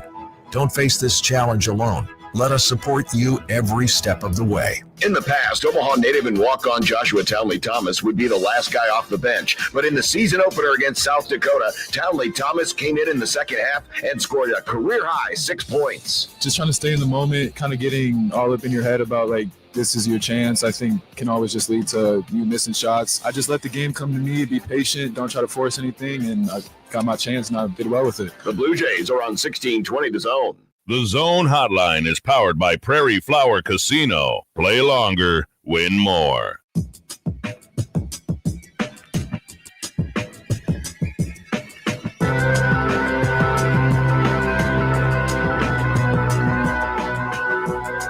From the text line, 402, Nebraska ball fans go hard? No, they go full mast. Okay, that's pretty good. Yeah, you're gonna see a lot of full mast shirts, I think, pop up. Maybe Curtin Wahoo will not profit off of these as much as he maybe thought he had the opportunity to, but it's like when Bobby Witt Jr. all of a sudden randomly popped up that one day and his shirt said the boys are playing some ball. And then everyone started making the boys are playing some ball shirts. And then the Royals officially made them and people kind of started buying them from there. But it's kind of like that. Like everybody's going to have a red t-shirt and they're going to go find a screen printer and they're going to say, can you please write on this full mast? I'm full mast. Well, sure. What does that mean? Big sailor? It doesn't matter. It does not matter. That's right. Nebraska basketball. Nation's longest win streak. It bears repeating, Josh. It does. It bears repeating. So I think that was important for them. They needed to, see it go in a little bit against a good team. So that should give them some confidence as they go forward and the schedule gets a little bit tougher. We'll talk about Creighton a little bit later on as well. They got one to go in on Friday in the second half. Josh was there. I was very concerned at the under 16 timeout in the second half. I was like, very concerned. I didn't think they were going to lose, but I was like, it ain't right. It doesn't feel right. I think they covered, right? Great question. I think it was 30. I think it was 32 and a half, and they won by. You've been sweating it. They won by more than that, I believe. It's hard for me to remember all the way back. Blackhead says new trivia was great, Connor. Thank you. Oh yeah. Did you like new trivia, Josh? I did. I was like, this is what he was talking about. Because I got to reference 23 and 23's old arena. That's right. I was wondering how much, because you knew I was there. I was wondering how much you were gonna. There was a trick question. There was a trick question in there too about playing Oregon in the NCAA tournament. Last year, I was like, last season. I'm such a dork. I leaned over to my 6-year-old who has no point of reference, and I said, "They played that's 2 years. That's ago. A trick question. It was 2 years they ago. Played him 2 years ago." And my 6-year-old, very nice of him. He plays like, "Oh, okay, Dad." And was he impressed when it was right? And then I said, "No, actually, that was 2 years ago." So we're waiting for Matt Rule to start his Monday press conference. We can talk about Creighton for a second then. So it sounds like it's listening to Greg McDermott talk about this team right now is like really important because you get the sense of kind of where they feel like they're at and what they're going to put on their plate. He was kind of open. He's basically telling them like, "Hey, it's time to bleep or get off the pot." All right. He said something along the lines of, "We cannot be wasting our time coaching effort and focus and intensity. These things need to be baked into what you guys do every second of every game and every second of every practice." I want to coach you basketball. I want to coach basketball. I'm really good at it. I'm not I can't teach you how to talk. It's not that he's not good at coaching focus and effort and intensity. He just hasn't had to do it in a while because it already came baked into the cake with the players that he had and all of them returning.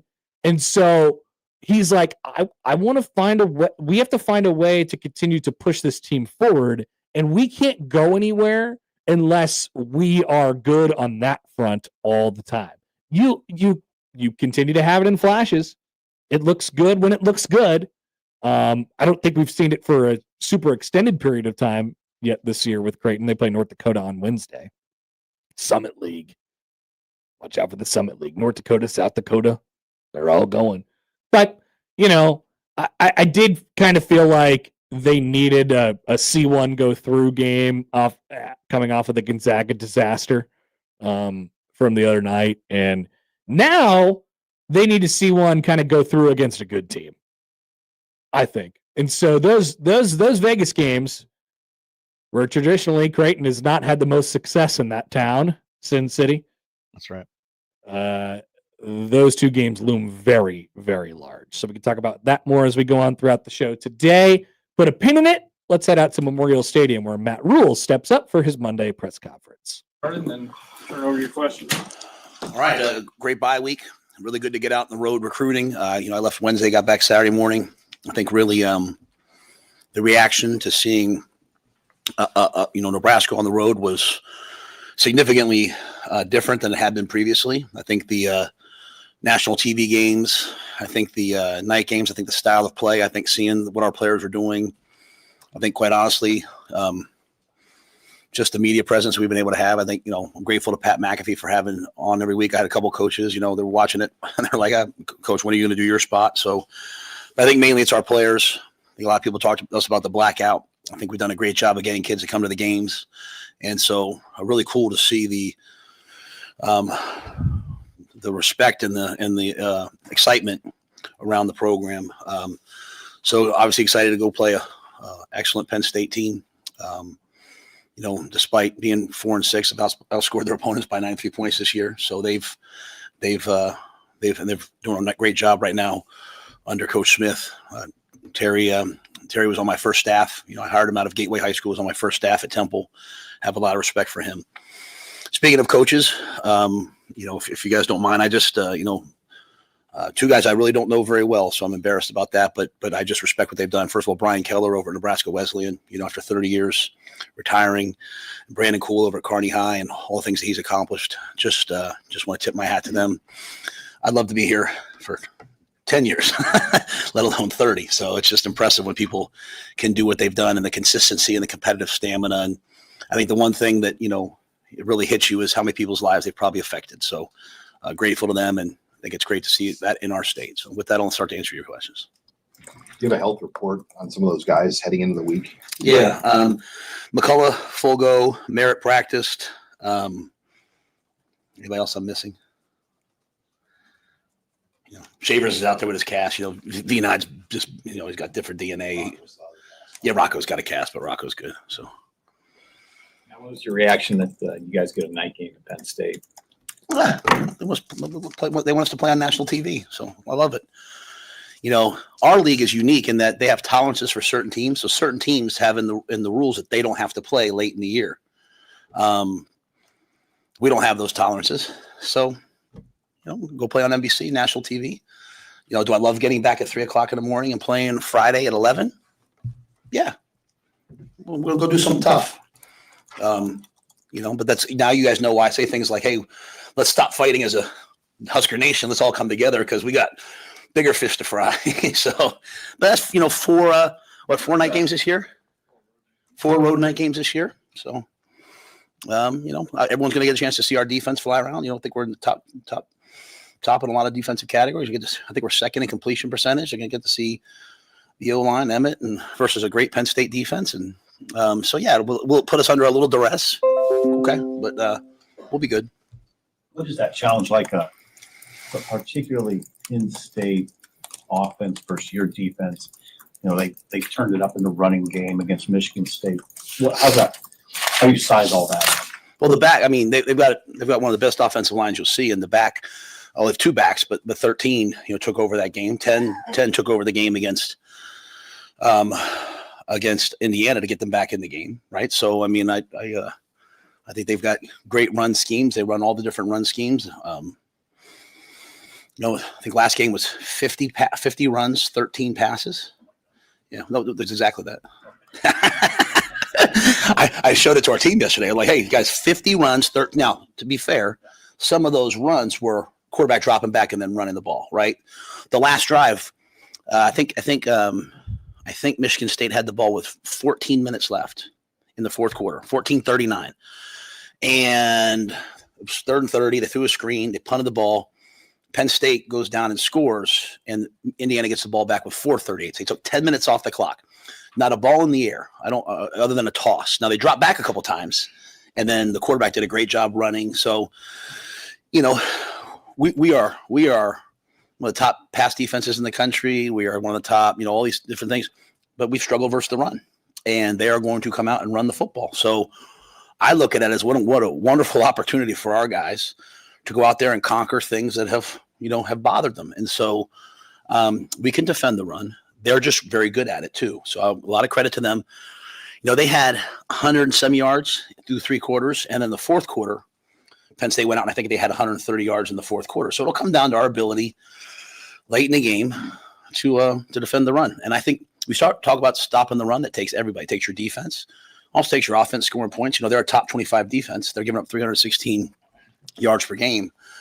So it'll be a great challenge all around. But what are your emotions going back to your alma mater? I don't have very many at all, to be honest with you. I spoke earlier to you guys about how much I love my time there, but it's just different for me, Sam, because I've been back so many times. The only things I feel, to be quite honest, was like my grandfather had season tickets at Penn State, and so he's no longer living, right? My grandmother's no longer living, so just the people that poured into me and meant a lot to me in my life, just they won't be there for this. I have a great picture when we beat Penn State at Temple in 2015. I have a great picture of my uncle Chuck Splonsky, who he's in the Pennsylvania High School Coaches Hall of Fame, runs up and he's getting ready to hug me, and he's no longer living, passed away during COVID. So I'll think a lot about probably, people that would have been at that game that aren't here. But outside of it, I mean, I have a lot of respect for Terry. I have a lot of respect for their team. But I want this week to be 100% about our players. I want our guys to play their best football game. And so, that's really all I feel. Did you catch the coaching bug when you were playing there, or did it happen before? No, 5 years when I wanted to be the head coach in college. I love college football. I mean, I grew up watching it. So, like I said, my dad was a coach. My uncle was a high school coach. My cousin Craig took Bishop Carroll to the state championship game in Pennsylvania. So, I was growing up in New York City, and I would leave and go to Pennsylvania and watch my uncle coach when I was in 7th, 8th, 9th. So, I've wanted to coach really my whole life. Julie always kind of says how lucky I am that even when I went to college, I studied political science because it's the first class I got an A in. I did educational psychology afterwards because I thought that would apply to coaching. I've always just wanted to be a college football coach. I went to the NFL. Obviously, it was never my dream. My dream's always been to be a college football coach. So was there when you got there and Joe Paterno was there, was there an awe of that? Players who used to play for Coach Osborne would describe it that way the first time they were interacting with him. Yeah, I was not recruited at all by anybody except for maybe some Division III schools and a few Division II schools. So I walked on at Penn State, and then I got hurt. I had a bad shoulder, and so I failed the physical. So I actually had to go be a student equipment manager. And two of the best men I ever met in my life were, Tim Shope and Brad Caldwell, Spider Caldwell, who Spider's still there. They were the equipment managers. And after a couple of weeks, I said, you know what? I don't want to do this. I'm going to go try to rehab and come back in the spring. And eventually came back, and the next year they said, hey, you can come, you can be on the team. We'll do a favor to you, but you have to be the scout team center. And I was literally the 230 pounds of scout team center the entire year. Fast forward a couple years later, I'm finding a way to get on the field. So, but I did all of it to be a coach. In terms of Coach Paterno, he didn't speak to us very often. Like he knew how to pick his spots, but when he spoke, the man's charisma and his ability to enchant and capture a room was amazing. And, I look at kind of my beliefs in coaching. I think the core thing that Coach Paterno did, besides he truly made you, you had to go to class, you had to get an education, cared about who you were as a person. The core value that I learned from him was he held his best players the most accountable. And as I got into college football, I saw the opposite. I saw, hey, if you make plays, you can do whatever you want. Not there. You're sitting there on a bowl trip and you see them send a starter home because they're late, and you're like, oh my gosh, I'm never going to be late. So I just think it's kind of carried over for me. And hopefully I uphold that ethos. Coach, game 2 with TJ Lateef, what are your expectations for him, and where would you like to see him make the biggest jump? I just want him to go play.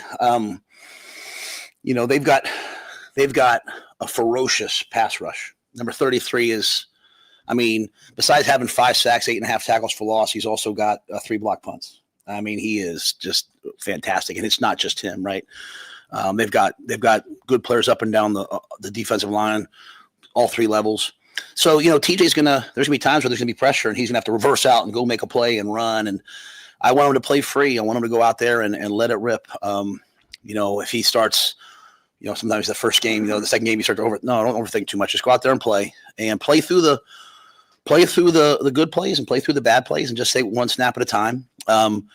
Use to me, he's a triple threat. Use your brain, get us in the right play, use your arm, make the right throws, and then use your legs. I think those are the things. The biggest probably challenge is just the crowd noise. It's one of the loudest places I've ever been. And so, do you use the cadence? Do you clap? Do you go silent cadence? How do you do those things? And what is he comfortable with? But yeah, I want to see him play, man. This is a great opportunity for TJ, and I don't want him to play it close to the vest. I don't want our coaches to play it close to the vest. Like we got to go play and see what happens. Do you pump in crowd noise in preparation for that and see how he deals with all that stuff? And we do that really for most away games. Even like in walkthroughs. We're all using mechanics. So. We obviously are blessed here with amazing facilities. When I was at Temple, we'd go to Penn State. We'd have the pickup truck driving behind the offensive huddle with speakers, blasting music. So here we can, here we have state of the art sound system, and so we can be inside, we can be outside, and have that all. At home, they've hung with Oregon, they've hung with Indiana. Is it just that environment, or have you noticed anything on tape, a difference in how they play at home? I can't speak too much to them. I think they've had a bunch of close games. This is preseason 1 or 2 team in the country. Like I said, they're outscoring teams by 93 points. They're in the top 25 on defense. They're running the football at a high level. Obviously, they lost their quarterback. Other quarterbacks come in. He's doing a really nice job for them. And the way they play, when you run the football and take shots and play great defense, the games are going to be close, and it's whoever makes more plays in the fourth quarter.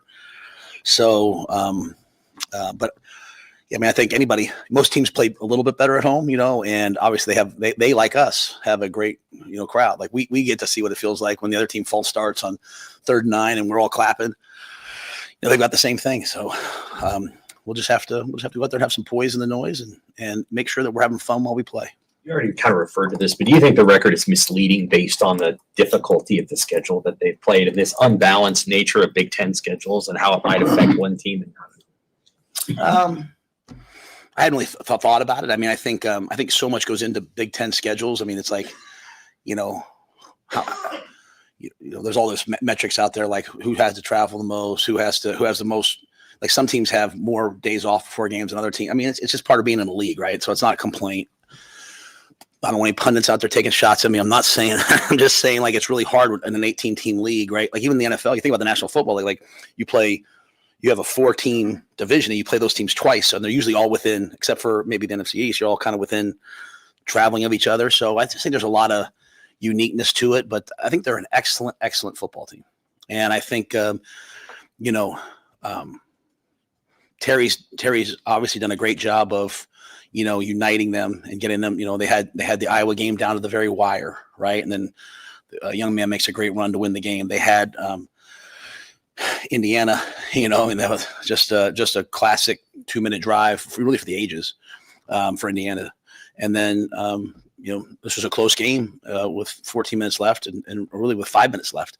So, I don't know if I'm answering your question, Sam. I'm sorry. I just think, at the end of the day, they're a really good team. So to your point, yeah, it's misleading a little bit. How it relates to everyone else in the league, it's hard to say. This last week was quite a week for Emmett on the publicity front, just getting his name out there on the national level. What did you see from him when you guys got back on Sunday and spending time around him about the way he's handled his business? Yeah, I've loved it. I've loved the way he's done it. I've loved the way he's, even when I see him at the basketball game, he's got some of his friends and some guys from other sports, but he's got, Malcolm right there with him too. And, everyone wants that, but you have to go earn it, right? And so to me, he's earned it, and he consistently talks about like, hey, I got to thank my O-line. I got to thank my receivers. I got to thank my tight ends. So he consistently does all those things. He walked back into the building. I think I saw him on Wednesday morning. Okay. And I think that was the basketball game Tuesday night. Mike. Okay, great. Thank you. And I said to him, I just said to him, I said, hey, right back to work. And he was like, yep, he's not bringing that into the building, right? One thing about Emmett is he's one of the most humble people you'll ever be around. And so I think that makes it good. You want all of the guys, when you're having someone have that type of success, to say, I'm so happy for him. But also, I realize it took a lot of us to do it, but I'm happy for him, even if it's at the expense of me, even if I'm not getting carries because he's getting carries, or even if I'm not getting touches because he's getting touches. That's what makes a great team. What's important to me in terms of the long-term vision is that, hey, you can be here at Nebraska and you can lead the nation in rushing. You can be on the Heisman watch list. You can come out of nowhere. And so many of our players, at the end of this year, I want them to look to next year and say, hey, I want to have that type of a breakout season. I want to do these things. I mean, even in our return games, I think we're one of 4 teams to be in the top 25 or whatever in both returns. Is that correct? So Jacory, we just haven't gotten a ton of great punts for him to return, but he's one of the best punt returners in the country. Kenneth hasn't gotten a kick in a while, but he's one of the best kick returners. So the national accolades and national awards, all those different things I think are great. And they send a great message in recruiting, like I'm trying to send right now in recruiting, like, hey, come here and good things can happen to you. Last time he was up here, John Butler mentioned the Sunday practice after the USC loss, walking off with Phil Snow, and he was like, these guys are really flying around. They're giving us everything they have. Have you seen this team take a step in their juice that they bring in November, and how hard is it to keep that focus through the grind of a season? I'm one of those guys who after a practice I don't tells them about it. I'm not one of those coaches who's like, hey, great job, everybody. I have not had a day yet this year that I can think of that I walked off disappointed in our practice and our preparation. There are some days where execution hasn't been as good, and those things have sometimes shown up in the game. But I feel like what they have done is they have attacked our process every week and just try to get a little bit better at the process. And you see guys, playing their best football. So, the job of the head coach is to every week get everyone to start back over, right? Because nothing carries forward. If you lose a game, it doesn't mean you're going to lose the next game. And if you win a game, it doesn't mean you're going to win the next game. I think if we all watch college football this past week, no one knows what's going to happen. It's just like I said, the parity that I've talked about and all those different things have affected college football more than anything else. So I think the goal is to get the guys every week to come back out and starting on that Sunday practice. Hey, this is a new week. Let's attack this week. You've heard us talk about kind of the mission themes, which I don't even know if anybody even pays attention to them, but it's just sort of another subconscious, this week, let's just focus on this, beating this team, playing our best this week. And a lot of credit. And I think that credit goes to the players. It goes to the captains. It goes to the leaders that they just show back up week after week attacking. And I think we make a lot of decisions about teams early in the season. We make a lot of decisions about teams in the middle of the season, but you got to win now. You know what I'm saying? Texas and Georgia play, and that determines a lot for those teams, right? So it's who wins now is really, really, really hard. And going back to Sam's question about the Big Ten, think about what some teams have an FCS team this week. We have 2 big-time Big Ten teams left, and how we play will affect how we feel about our season. And so just show up every week and just focus on that week. And I think our players do a great job of that. A little bit on their those 2 running backs, most everybody's seen it, but if you hadn't seen them, what would you say about it? They're great. Yeah, they got long speed. They can catch the ball. They pick up blitzes. They can run downhill. They can run outside. They can play them both together. They've been great since they were freshmen. And, I can't minimize how good their offensive line is. Love the center. He's really, really a good player. And they've at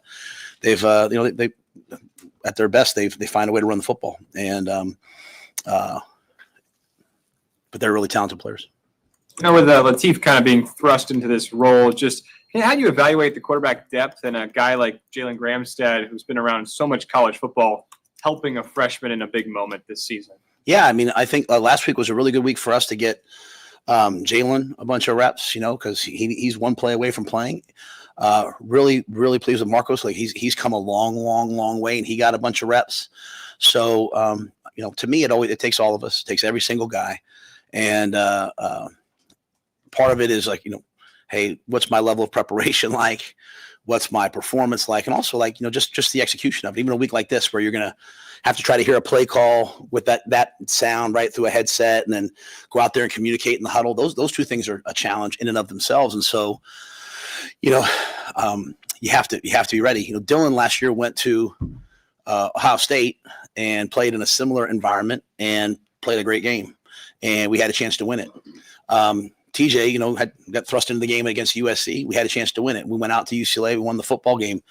He's going to be more than ready. I'm really convinced and believe in him, and I think his humility and work ethic will always shine through. And I'll say the same thing about Jalen. Jalen Gramstad's just one of those guys, when you watch him walk through the facility, like he just kind of fist bumps everybody. You know what I'm saying? Like, he doesn't just talk to his circle of guys. He kind of just knows everybody. Like, I'm going to try to hire him. I can tell you that. Like, I'm going to try to hire him. I'm not going to pay him a lot, but I'm going to try to hire him at some point, because he just has that gift, right? And coaching is way more about connection than anything else, at least at the college level. I think Jalen's just a born natural coach, and those guys, he and Derek Branch to me are two guys that I look at. Now, Derek's going to go make a ton of money in business, I think, but they would be great coaches, because they positively affect everything that's happening in the locker room all the time. How is he in this spot that he's never been in before, where he's sitting and watching? You have to ask him. I mean, I can't imagine. I just keep encouraging him. I'm like, hey, journal, bro. Like, just write down everything. I think it's one of the best things men can do, is to just write down every day how they're feeling, what they're going through, what they've learned in the good times and in the bad. I think I shared with you guys, or maybe not, share with someone else. Like, when I told the team I was staying, I read off like the journal from the day I got fired in Carolina, what I thought was my darkest moment, and just the way I felt. And so, you can't be the competitor that he is and not have some tough days. At the same time, it's an unbelievable opportunity for him to see football from another standpoint, right? Like, I know my first year coaching, I was like, gosh, if I'd have done this, I might have been a little bit better player, because you see things not just from like, oh my gosh, I have to get this executed, but from a 50,000 foot view. But yeah, I mean, he's not able to walk yet. Obviously, he's still on the scooter. He's in there for treatment. So, those things all have to take a toll on you and have to be difficult.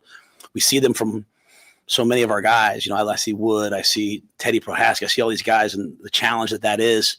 But it does make you who you someday want to be. And I think all of us would agree that, we all are where we are because of the things we've been through, both good and bad. And so Dylan, my hope is that he'll make this into the best thing that ever happened to him. And that's why I keep encouraging him. Hey, like, write it down. Hey, hey, just own it, go through it, and keep saying to yourself, what am I supposed to learn from this? What am I supposed to learn from this? And if he does that, he'll be right back where he wants to be. Travel this week for you guys, Dylan? I don't know that he can travel. Yeah, just physically. You mentioned Teddy in a meaningful moment that you had with him when he got hurt, or right after he got hurt. What are your thoughts about him, knowing that he's not going to play again here, and he's still with you, traveled to USC, and what just on him in general? Yeah, he came to me. I hope he's okay with me sharing this. I think he would be. I think he wants to look into a future like working with student athletes, like in player development or something like that. And I think he'd be amazing at it. I think he'd be great at it. He's someone that is selflessly always trying to give to others. He's someone that's always trying to pour into others, and he's just literally one of the most remarkable young men I've ever coached. And so, I'd love to have. No, I can't have every former player, but I'd love to have him. I'd love to find a way to get him started, because I think he'll be great. I think he'll be absolutely great. And he wanted to be not just even for like the home game. I want to stay at the hotel. A lot of guys want to go. They want to stay at the hotel. He wants to stay at the hotel. He wanted to travel with us. Elliott Brown did that for us last year. Elliott Brown tore his ACL, and then. Or I forget what year it was. I'm getting old. Tore his ACL and then literally delayed surgery so he could stand on the sideline and signal for us. And then you wonder why he's having all the success he's having now, right? Working with the governor and social media. Like I follow him on social media to see what his 4 a.m. workout every day. I mean, because he's someone I respect and I trust. So there's a lot of guys like that, but Teddy's certainly a special one.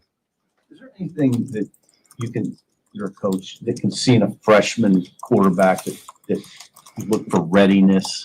You see he's ready for this challenge. Are there traits that you see? You're talking about for this game? Yeah, kind of any game. Yeah. I mean, you have to remember now. I mean, I went to Temple and I started PJ Walker as a freshman. I went to Baylor. I started Charlie Brewer as a freshman. I came here. We didn't start freshman the first year, and then I played Dylan, obviously last year as a freshman, and now TJ's playing as a freshman. And so to me, it's like, can I prepare? And then can I handle the moment? Like, is the moment going to be too big for me? And I think I felt that way about all 4 of those guys, that no, the moment was never going to be too big for them. Like when you enter the arena, you are the one that everyone's looking to. No one's looking to you and saying, well, he's a freshman. They're looking to you and saying he's the quarterback. And so you better enter it with confidence. You better enter it with belief. And I think people are always waiting to see when something goes wrong, hey, how are you going to handle it? How are you going to respond? And we all want to follow somebody that when things go wrong, doesn't blame others. We all want to follow someone when things go wrong, has a positive attitude, and just comes right back to work. And so going back even to the question about after USC that Sunday, how they came back to practice, or really any week this year, to me, I could say all I want to the team. They're not, they're looking at the leaders and saying to themselves, how are they responding? So, we'll go to Penn State this week, and we want to be the best team that we can be. And a team obviously has to execute together, but a team also has to stand. We're going to be on that sideline. I'm sure there'll be lots of red there, but we're going to be standing on that sideline. It's going to be just us, right? Kind of together, huddled together. And you better feel like, every single guy there would sacrifice and do anything for you. And while TJ doesn't have to be like a vocal leader, he's our quarterback, and your quarterback is your leader.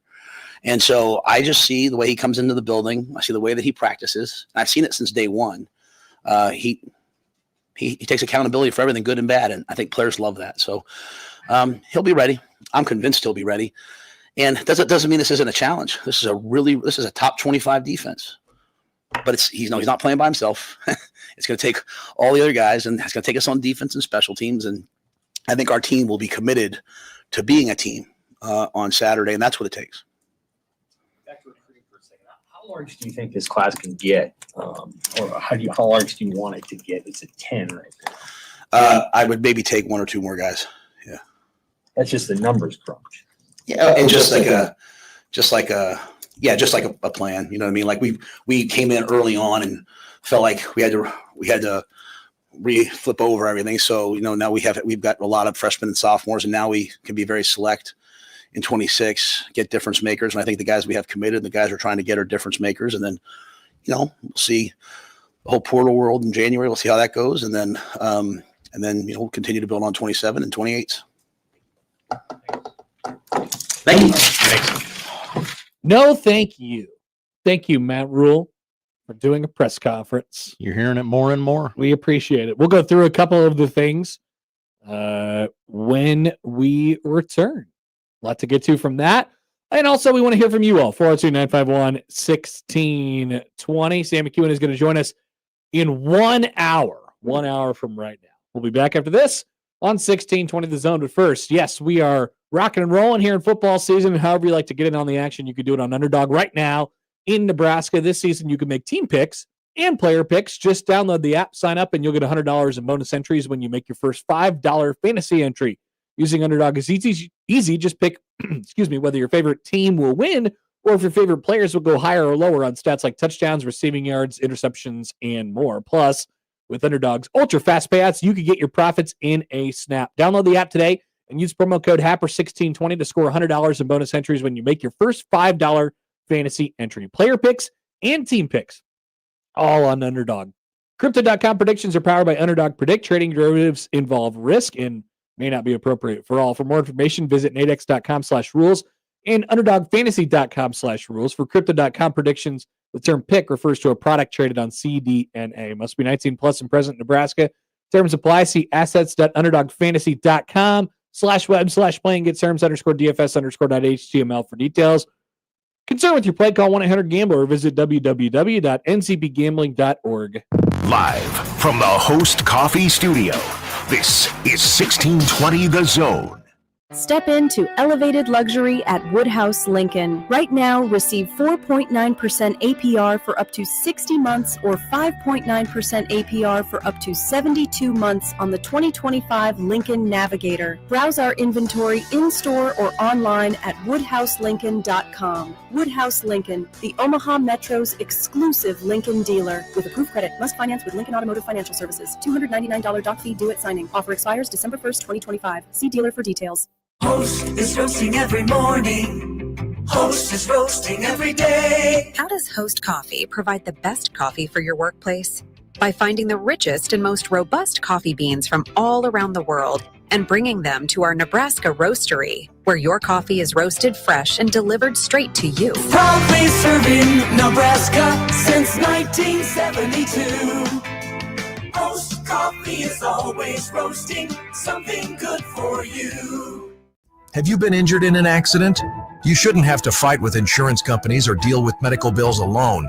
You need an experienced injury lawyer who'll protect your rights while you focus on healing.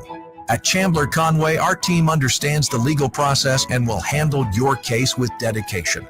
Our goal is simple: to secure the compensation you deserve. Call us today or visit chandlerconway.com for a free consultation. Don't face this challenge alone. Let us support you every step of the way. The Zone Inbox is brought to you by Equitable Bank. We take banking personally. Email me, Connor Happer, with the Connor Happer Show at Connor, CONNOR, at 1620. Equitable Bank. Shop Woodhouse Mazda during the Mazda More to Move You sale.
He does it the only way he knows how. With his massive sports brain sprinkled with a smidgen of rabble-rousing. Let's get back to the Connor Happer Show on 1620 The Zone. We here at 1620 The Zone would like to send you to yet another Omaha men's basketball game. How about Wednesday at the Baxter at 7 o'clock when Omaha hosts Concordia? We'll have tickets leading up to Wednesday's game. I believe we will also have tickets to Wednesday's Creighton game as well. Yes, we will at some point. Only one team in Omaha is playing the Summit League this week, and it's not the Mavs. Interesting. Is Concordia in the G-Pack? Whoa. I could not tell you. I think it's the G. I think it's when you think of an NAIA school around here, you think it's probably the G-Pack. G-Pack. Yep. In the G-Pack? G-Pack. Yep. So Omaha's going to the G-Pack, and Creighton's going to the Summit League. That will not stand. They will go to their normal conferences before you know it. So listen to the shows this week, and we'll get you to both of them if you want to go to a basketball game on Wednesday night. I'd like to bring you this update before we get into Matt Rule's comments from his press conference. This is big. Listen up, everybody. Would you know what I'm about to say? Is it the thing we talked about during the press conference? What did we talk about? The functionality of a certain piece of equipment in this town. What? The scoreboard. Oh, no. Yeah. Well, we could mention that. Sorry. I thought that's what it wasn't that. Say. No, it wasn't that. But we got a text from Cody, who has got a bird's eye view on the chuck box. And I guess the scoreboard out in left center field is working. Good thing they don't play a baseball game there for another 4 months. Got to work the bugs out. Yeah, get the kinks out right away. No, I was going to say this. This update brought to you by Facebook. Facebook. That's right. We have another Facebook AI situation. Oh, no. What do you see there, Josh? I see a photo of Post Malone and our young baby boy Dylon. That's right. Here's what it says. Oh, God. Breaking. Post Malone is officially set to deliver a Thanksgiving halftime spectacle for Nebraska. That's right. A surprise announcement for that Nebraska? has Husker Nation losing its mind, with fans calling it the most unexpected show in program history as rumors swirl about a mysterious tribute Post has secretly planned. Full story. Click right there. Whoa. Doesn't that really get you thinking? Doesn't it make you want to click a little bit? He's going to perform at halftime of the Cowboys game, and then No. He is going to perform for Nebraska. Well, no, I'm saying he's going to perform at halftime of the Cowboys game and then drive up to Lincoln for the next day. Well, yeah, maybe they mean Black Friday because that's when Nebraska actually plays a That game, is. unless he's going to do just another random Thanksgiving show. But it's a mysterious tribute, and they make you think that it's Dylan. It is involving Dylan Raiola. Whoa! They're using the fans' age and rabidness against them. Touchdown! Wow! Dave says this is the most unexpected Nebraska show since Timmy Trumpet showed up a couple weeks ago. He did. That was crazy. He was in the area. He was. Yeah. He just happened to be doing a show that night. The night before, the next night, somewhere in there. Where? The Pershing Center is closed. Josh. The Bourbon? I don't know. Barnado? I don't know. Okay, then they got him to show up and do live. The Royal Grove, excuse me. The Royal Grove. People go to the Royal Grove. Shaq DJ'd at the Royal Grove once. People forget. Shaq DJ'd at the Royal Grove. But that will be a big unexpected thing when Post Malone does the show on Thanksgiving and has something he wants to potentially make a tribute toward. He starts singing Green Day, the song that we did a parody to. Oh, yeah. And then at the end, it's Dylan. And he scooters in and he says, goodbye, everybody. Or maybe he reads from his journal. It's going to have to be on Black Friday because he's busy. He's busy. He'll be in Dallas on Thursday. He could get to Lincoln. Yeah, it's a quick trip. Yeah, it's a quick trip. Anyway, what do you think about Dylan's potential journal? I'm interested. Good idea for him. It actually is. He should. You really, maybe not every day. I don't think you should journal, but it probably would help. It's a lonely time for people like Dylan, who's always around somebody, and now he's kind of just got to go off and do his own work himself and try and get back that way. Matt Rule is encouraging Dylan to journal. I believe he said journal, bro. Do you even journal, bro? Which created the poll question at Happer Show. Journal, bro? Check it out at Happer Show. Please vote on the JTech Constructions on Twitter feed. Elsewhere, Deshaun McCullough back, folks. Full go, I believe was the term. Dawson Merritt practiced. Vincent Shavers and Rocco Spindler are cool, but they have casts on. They're out there clubbing people. Which make them cooler, if you ask me personally. 100%. V9. 100%. That nickname has grown on me, by the way. Then we got to the real topic of the day. Hey, and I believe it was Andy, our dear friend Andy Kendi, who asked the question. Coach, would you like to buy my baseball card? What do you think about he just left it out there, just blank, What do you think about that 6 p.m. kickoff? Did I not predict it completely accurately? Almost word for word. I mean, I don't like to take victory laps very often, but because I don't really get the chance to, because I'm not right about very much. But I nailed that one. I nailed that one. You could tell he had a lot of thoughts about the fact that they have to play that night game, cross the country, come back on Friday, play Iowa at the earliest possible time slot. He had a lot of thoughts about it. But he got higher pitched than I've ever heard him before. Yep. His arms were raising. Yeah. He had a lot that he had to say about it. But guess what? He pushed it down. He wrote thoughts about it in his journal. Probably wrote thoughts about it in his journal. But to the public, he says, hey, they want to put us on national TV, so I love it. Every game's on national TV. But I get the point. It's a big game. Dear diary. So I love it. They did it again. And then he like briefly took a detour where I was like, uh-oh, where are we going here? Because he said, we don't have any tolerances like some of the other teams in this league have. These tolerances that won't do it. They won't play. They don't allow them to play certain teams at certain times and things like that. He said, we don't have any tolerances. Then he got it to the point of the answer where he started asking himself rhetorical questions. He said, do I love the short week? Yes, I do. Yes. I love the short week. And I thought that's where he was going to go. Okay, at least he gave us, no, I don't like the short week. But then he even zagged on that. Yes, I do love the short week. Love it. Do I love getting back at 3:00 in the morning and playing Friday at 11? Yeah, I do. I do, actually. We'll go and do something tough, he said.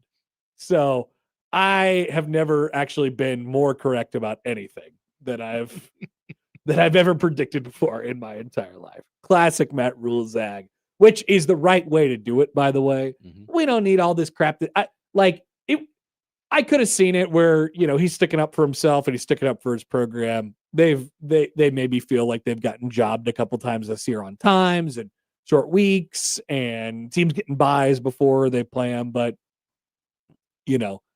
it's not, I guess, probably the right time and place to do that.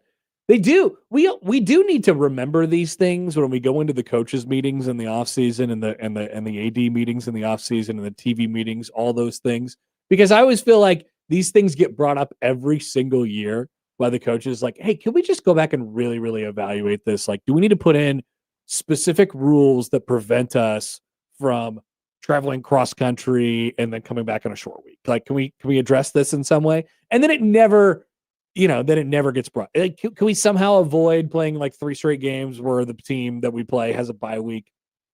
Whatever it might be. Could you? And the answer send... is, it's just really, really hard to It do is. because there's 18 teams in the stupid freaking conference. It's too big. It's just too big. Maybe send it out to the coaches, have them do a pass on it, and then. Well, you can't make you have to put in the tolerances. You have to put in the things that you want before the schedule is actually made. That way they could schedule around it like the NFL does. And then, you might look at it at first glance and say, well, that's not bad. We could deal with that. Because let me tell you, the guy or computer that made the schedule has zero clue that 11 teams had a bye week before playing Nebraska or whatever. No, they probably. I didn't notice. They probably barely even knew that they had the short week twice Yeah. after coming back from the East Coast. Now, admittedly, going back out on the road to play Minnesota on that Friday coming back from the East Coast was a little bit more difficult than what Nebraska is about to do. Come back home, keep the operation at home, and you're automatically going to have a short week anyway because you're going to play on Friday, Black Friday every That's year. your choice. Unless you give them a bye week before that. Maybe that can be Nebraska's new tolerance that they add into the tolerance board. I have a tolerance, they say. I want a week off before we play Iowa every year. Now that would trigger some people. That would trigger Iowa. Big time. Probably. Big time. So he says, I love it. I love it all. We're good. And no problems at all with the schedule. On Penn State, he says they're going to run the football. We know it. We haven't been very good at stopping the run. Katron Allen went for like 180 against Michigan State. And I like true football guy for him. He only refers to him as 13. I love that. But I'm a sucker. They're going to run the football. Great opportunity for us to show people that we can do hard things. And then he was asked about his emotions going back to Penn State. And he says, I don't really have any emotions about going back to my alma mater. I've been back so many times. My grandfather had season tickets and he's no longer living. I like how he said, I like the way he said that his grandpa had passed. He's no longer living. Don't bother looking him up while you're out on the road this week. No longer. And don't do it. His uncle as well. And then he talked about journaling, and that's it. That was our Monday press conference. Travis writes in. Hi, Travis. How do we do this? The Big Ten wanted to kind of make this a little easier on themselves from a scheduling perspective. Okay. He says maybe if there were some way where they could divide the conference to make scheduling more manageable. If only some legends and leaders could make this kind of decision. Nope. Or like separate the teams into groups or maybe even pods, perhaps. Is there a word for that? Has that ever been done before? Nope. Too forward of a thought. This is an off-season conversation unlike any other, and we have to refamiliarize ourselves with off-season conversations again. We have to refamiliarize ourselves with Ross Dellinger and like all that crap, which I'm not excited for. Oh, well, good, because you're just going to talk about TJ versus Dylan for 8 months. No. Well, until one of them makes a decision. Right. Well, that could. I guess that would have to be earlier. Could that resolve itself in January? Yeah. I don't know. Almost assured. I don't. Well, I don't know. I guess there's a way where they both come back. Depends on the next 2 weeks, I guess. There's a way where they both come back.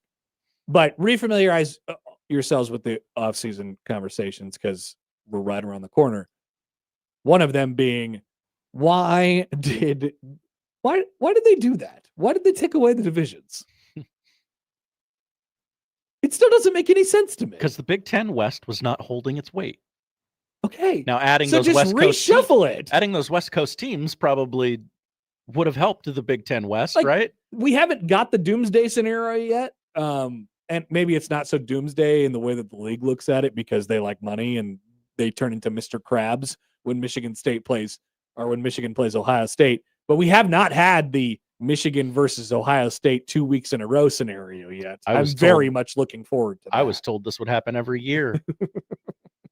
But no, Indiana would like a word. Yeah, Indiana going to come and ruin your party. Meanwhile, Indiana has only been created because they haven't had to play Ohio State, Michigan, Penn State consistently every single year in conference play, and therefore we are left with weird, unbalanced, mistimed schedules all across the Big Ten. Nobody knows what times anybody can play, is allowed to play, and then who has a bye week on whatever week. It's so screwed up. Why did we do this? I still can't figure out why. I want to be crystal clear on this. Please be clear, Josh. Indiana's really freaking good. They can beat anyone in the country. They're awesome. But they have only played Oregon this year. And escaped against Penn State. Everybody's got one of those each year. Every great team has one of those, right? Everybody needs a touchdown wow to bail their season out. Everybody needs a touchdown wow. Ethan writes in. Remember the time Nebraska kicked the football against Missouri? And Matt Davison made that catch. Nice catch, Matt. Mm-hmm. Ethan writes in on the Twitter. Hi, Ethan. Or we could split teams up into groups based on geographic locations to also avoid cross-country road trips. A novel idea. Yeah, it's almost like they weren't tuned in for my mega Big Ten pod where I rebuilt the conference and made a whole schedule and the entire thing. Doesn't seem that hard. It was a lot of work you'd put in. Just add 2 more teams. There's 2 more teams around the country somewhere who want to get on this sweet, sweet deal where they're getting the money from the California pension fund and they could get $100 million straight up just by existing. Here you go. Here you go. Remember those days where we, didn't have full-fledged members for several years when you joined the conference and you got reduced payouts? Those days are long over. Long over. You want to bail out, you get it. So Notre Dame, come on in, bring somebody with you, and then we got a 20-team conference with 4 or 5-team pods. It's done. Cross-country road trips, of course, still happen when that is the case, but you win your division, you win your pod, you get placed into a semifinal game, then you play a Big Ten championship game. It all makes sense at the end of the day. But that was too difficult. At least Lincoln is centrally located, so they never have to go cross country. Yeah, but every single one of their trips is at least an hour plane ride, which doesn't seem like that bad. But if you're Indiana, I mean, your only 2-hour plane ride is when you're going to the West Coast. Yeah. And look how good they are.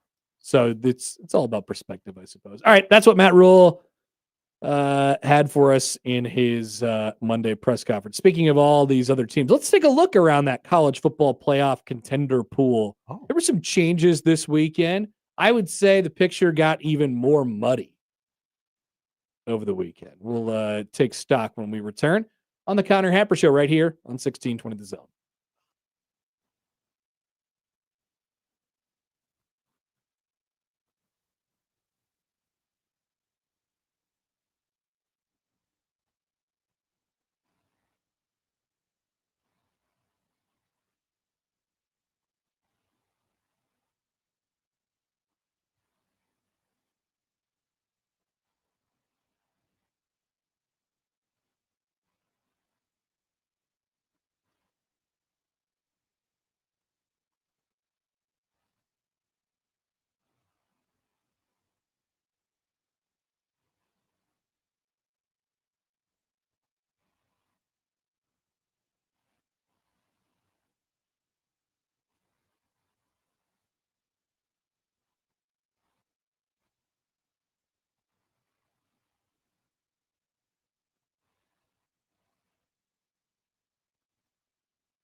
I saw, and it helps that, or I suppose it doesn't help in the case of Aaron Rodgers.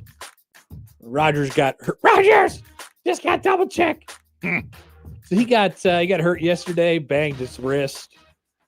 Did the thing where he was, fist bumping everybody going back into the locker room after they beat the Bungles yesterday. But he had one hand in his pocket just so people couldn't see his wrist or contact his wrist or whatever it might be. He's a total weirdo.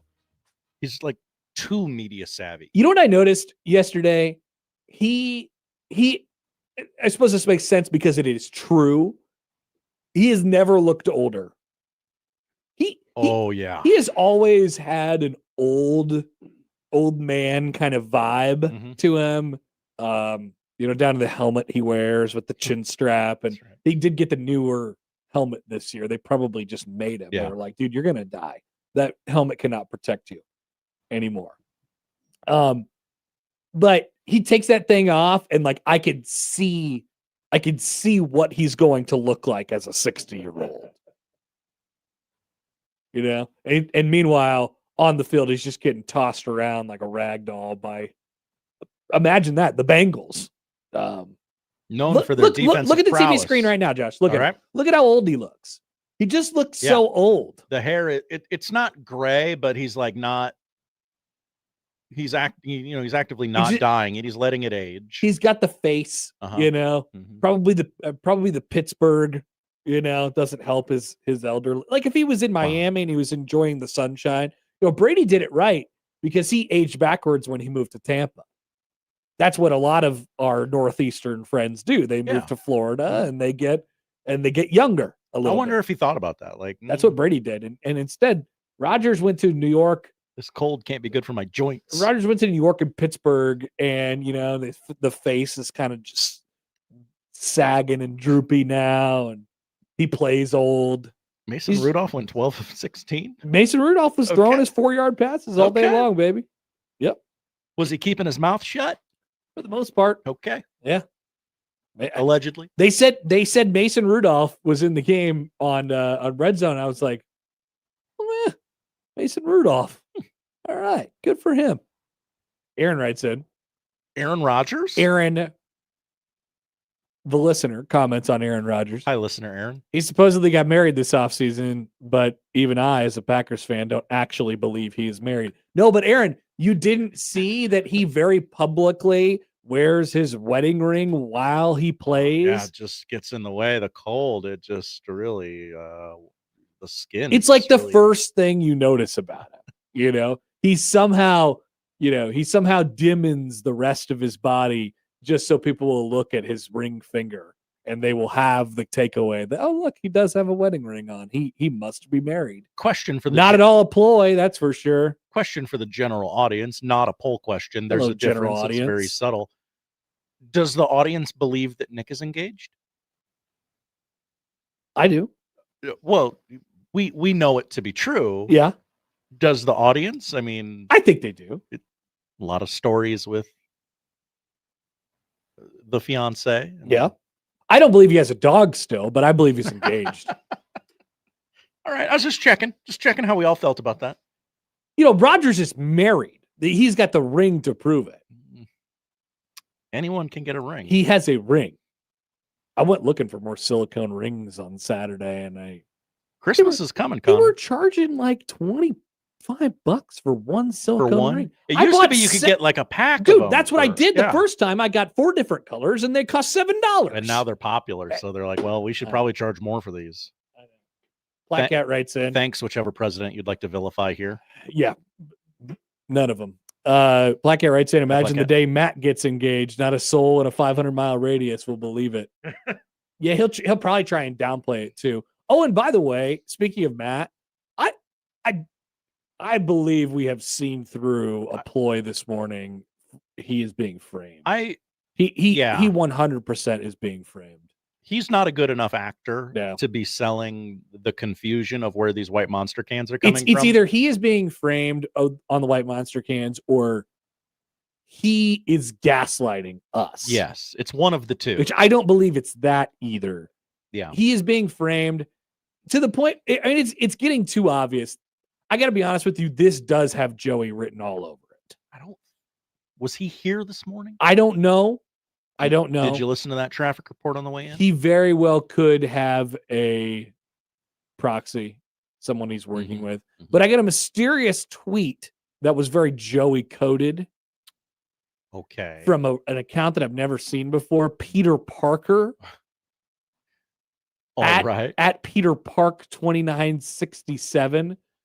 Thank you for reporting on the Rogue Monster can, and it's me, like an AI version of me with a security vest on, and it says bathroom police. 2967. Something is afoot here. Something is afoot. But I do believe Matt is being frank. I stand with you, Connor. Thank you. Let's take a look around college football from this weekend. So I think the contender pool got even muddier over the weekend. We are muddier. Well, I think we're trending down the line. Well, we have 2 weeks left in the regular season. I still think we're in the zone of this will figure itself out. So That's generally where I'm at each and every year. A lot of possibilities on the table. So let's just take stock of where we're at right now. We have conference title races going on. We have college football playoff contenders. Your undefeateds, Ohio State, Indiana, and Texas A&M. Boy, I really thought that they were going to lose to South Carolina. That was the spot, right? Contract extension fade. Contract extension fade. I tweeted it out on Saturday as South Carolina was bludgeoning Texas A&M. I was like, this thing is undefeated. And it turns out it's not. Elko gets it done. And A&M stays undefeated. All you got to do is win by 1, and they did exactly that. Matt Rule beat the extension fade this year. Yeah. So congratulations to both of those guys, neither of which are going to be the coach at Penn State. Probably. Well, at least not next year. Definitely not next year. Definitely not next year. So Ohio State, Indiana, Texas A&M still undefeated. As we mentioned, Texas A&M is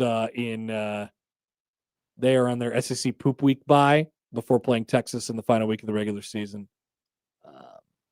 And so that they're going to be undefeated going into the SEC championship game. Very, very likely. All they have to do is beat Texas. All you have is your biggest rival standing in your way. Indiana is off this week. They get Purdue. I know. Obviously. That's Black Friday as well. I didn't realize that. Texas A&M? No, Indiana, Purdue. Oh, really? Cool. Same night as the Egg Bowl, too? Is the Egg Bowl that night? It usually is. We love eggs. Get the eggs. Get the eggs. And then Ohio State, of course, what could go wrong?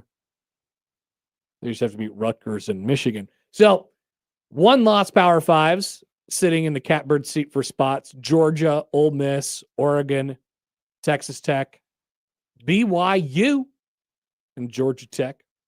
Okay, all of those teams feel in. Georgia Tech could play its way out. We're gonna discuss the conference races in a second. 2 Power 5 losses with a shot. Oklahoma, all of a sudden they're probably just a game away from this thing. Building a resume. Oklahoma, Notre Dame, Alabama, Vandy, Utah, Miami, USC, Michigan, and Virginia. And the only reason Virginia has a shot is because they actually have a shot to win the ACC championship. Have you seen the disaster that is the Atlantic Coast Conference this year, Josh? I've heard some rumbling. Yeah. Let me go ahead and describe this to you. Okay. All right. So the top ranked team in the playoff poll right now, which is all that matters, is 8-2 Miami. Whoa. Okay. I wasn't ready for that. Who is 4-2 in the league and therefore is in 5th place in the conference. Whoa. Georgia Tech 6-1, 9-1. Virginia 6-1, 9-2. Pitt, who took a loss to Notre Dame over the weekend, not a conference game, 7-3, but 5-1 in the league. And SMU is 7-3 and 5-1 in the league as well. Virginia has an off week, and they finish with Virginia Tech. SMU has Louisville and Cal left. Georgia Tech and Pitt play each other this weekend. And so one of those teams will likely be, will be out from the picture of the ACC championship game. That's an eliminator. But we are looking at several non-good teams and probably just one bid for the ACC, and it is going to be a war of attrition. It very well could be Virginia or SMU, and at this point, it's going to be hilarious, whatever it is. The other teams, if Virginia gets into the ACC championship game, the other teams in the ACC are going to cry to high heaven about Virginia's non-conference loss to North Carolina State. Guess what? And say, what the hell? I don't make the rules. These stupid conferences are responsible for this crap. Conference realignment, Josh, ruined everything. Yeah. In the Big 12, we are almost certainly headed toward Texas Tech and BYU rematch in the conference title game. Let's run it back a little bit better this time. Well, it's not going to be. Texas Tech is going to win, and they're going to make the playoff. That very well is looking like a one bid league as well. Yeah, because BYU, they'd be like on the fringe of the playoff and then lose to Texas Tech. BYU would be a 2-loss team with their only 2 losses to Texas Tech, but they'd be in the teens. Yeah. And then Utah is a 2-loss team as well, who's like kind of positioned at the moment. They finished with K-State and Kansas. One of their losses are both to Texas Tech and BYU. Yeah, what's their win to get in, right? Like yeah, exactly. So that's sort of looking like a one bid league at this point. In the Big Ten, Ohio State and Indiana are in a collision course, as they have been for basically the entire season. Michigan has an opportunity to do the funniest thing possible again. And you know what that is. Beat the top-ranked Buckeyes? Yeah. I truly don't know what happens. Because then you have one loss Michigan in conference. You have one loss Michigan who beat Ohio State and one loss USC who beat Michigan. And that's, of course, only if USC beats Oregon this weekend. I guess it would probably be Oregon in that case. Indiana, of course, is already 8-0. Do we want to see Indiana, Oregon again? And if they win, they're in no matter what. But bleep hits the fan if Michigan beats Ohio State. Little chaos scenario. And then do we like that? Oregon has an opportunity to size down the field this weekend with their game against USC. I mean, that's an eliminator for the Big Ten championship.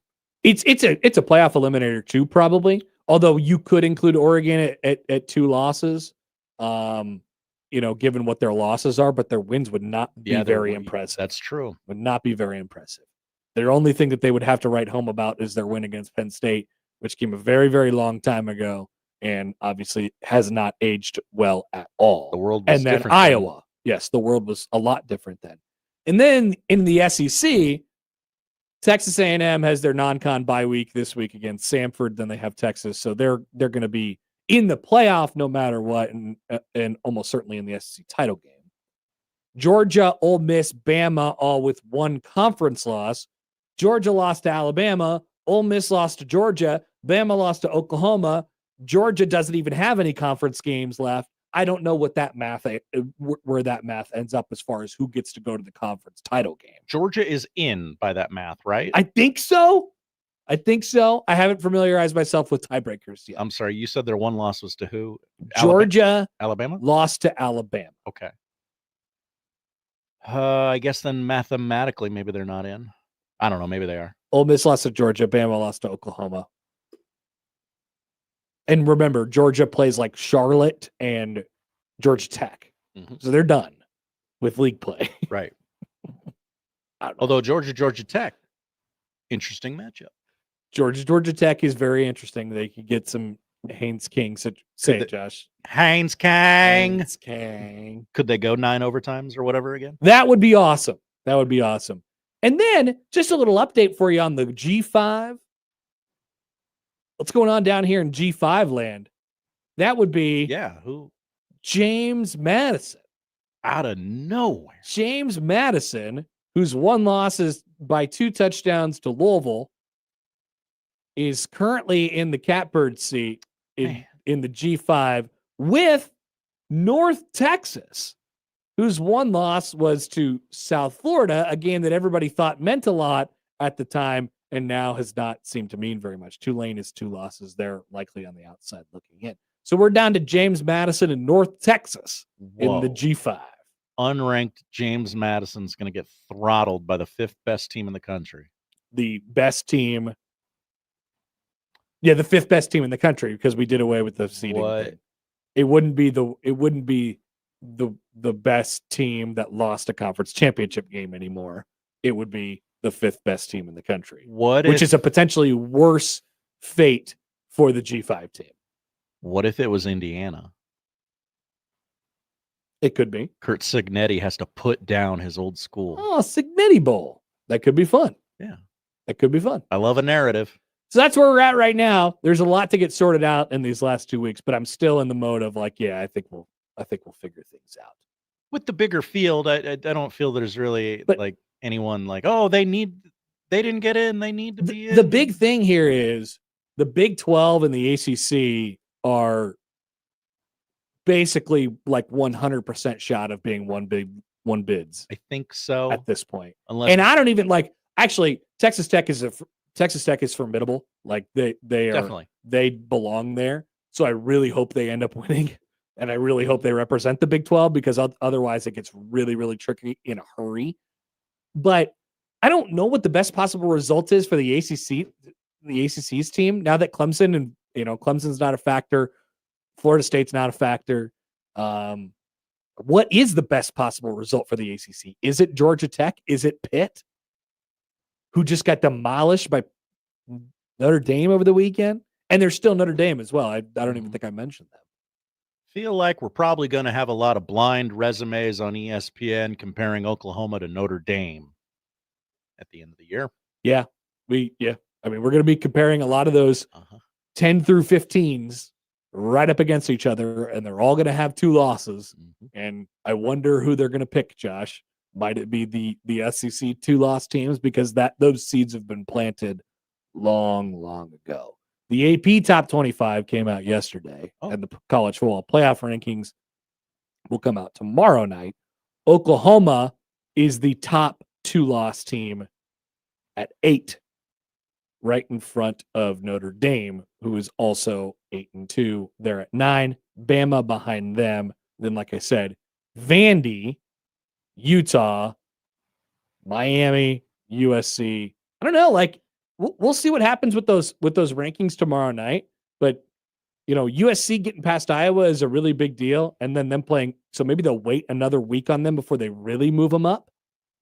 Beating Oregon, I think, would be a really big deal for USC. Then you could actually physically make an argument for them to be above Oregon in the college football playoff standing and say, hey, the Illinois thing is way behind us and we lost to Notre Dame. We're a college football playoff worthy team, but they're not moving for being the top contender for the 4th Big Ten team. They're not moving the way I thought they would have moved. Little barge like on those CFP rankings. Yeah, a little bit. And so we'll see what those rankings look like tomorrow night. But we did eliminate one poor soul over the weekend. Well, I guess it's been that way for 2 weeks. Iowa. I'm so sorry, Iowa. And also Texas. Felt sick for Caden Weegan. Just get those toes down. This much. That much. This much. It's a game of inches. I'm still not sure, by the way. It was about as close as the touchdown wow, honestly. It was very, very, very close. Touchdown! Wow! One blade of grass of difference. And you put Texas anywhere near that playoff, I'm revolting. No. I'm sick of watching this ass team. No. They can't. They're not allowed. No. They're 17 in the AP poll. I saw people's takeaways. They're like, oh, the stage is set. If stuff goes haywire, it's not going to go that badly to where they get in. If they beat Texas A&M, they could say that they deserve to be in. Yeah. They beat Oklahoma. The other thing about playing a tough schedule, as Texas certainly did, is you get a lot of cracks at top teams. Chances are you get more cracks at them. You're probably going to win one of them. And you can't just say, well, we won 1 out of our 7 games this year against really good teams. We deserve to be in. They've played Ohio State the closest of anyone this season. Bro, you got slammed by Georgia and you lost to Florida. Okay. Case over. Sark, go take the Giants job. Arch, go take the Arkansas quarterback job. Whoa. Arch to Arkansas? You heard it here first. Arkansas? Arkansas. Okay, I look forward to that. With John Gruden as his head coach. That sounds like a lot of fun. It does, It doesn't sounds like a ton of fun. All right, we'll be back right at the hour. Sam McKeown will join us at the top of the hour at 1. Back after this on 1620 The Zone.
Blue Collar Boxing is back in Omaha. BCB.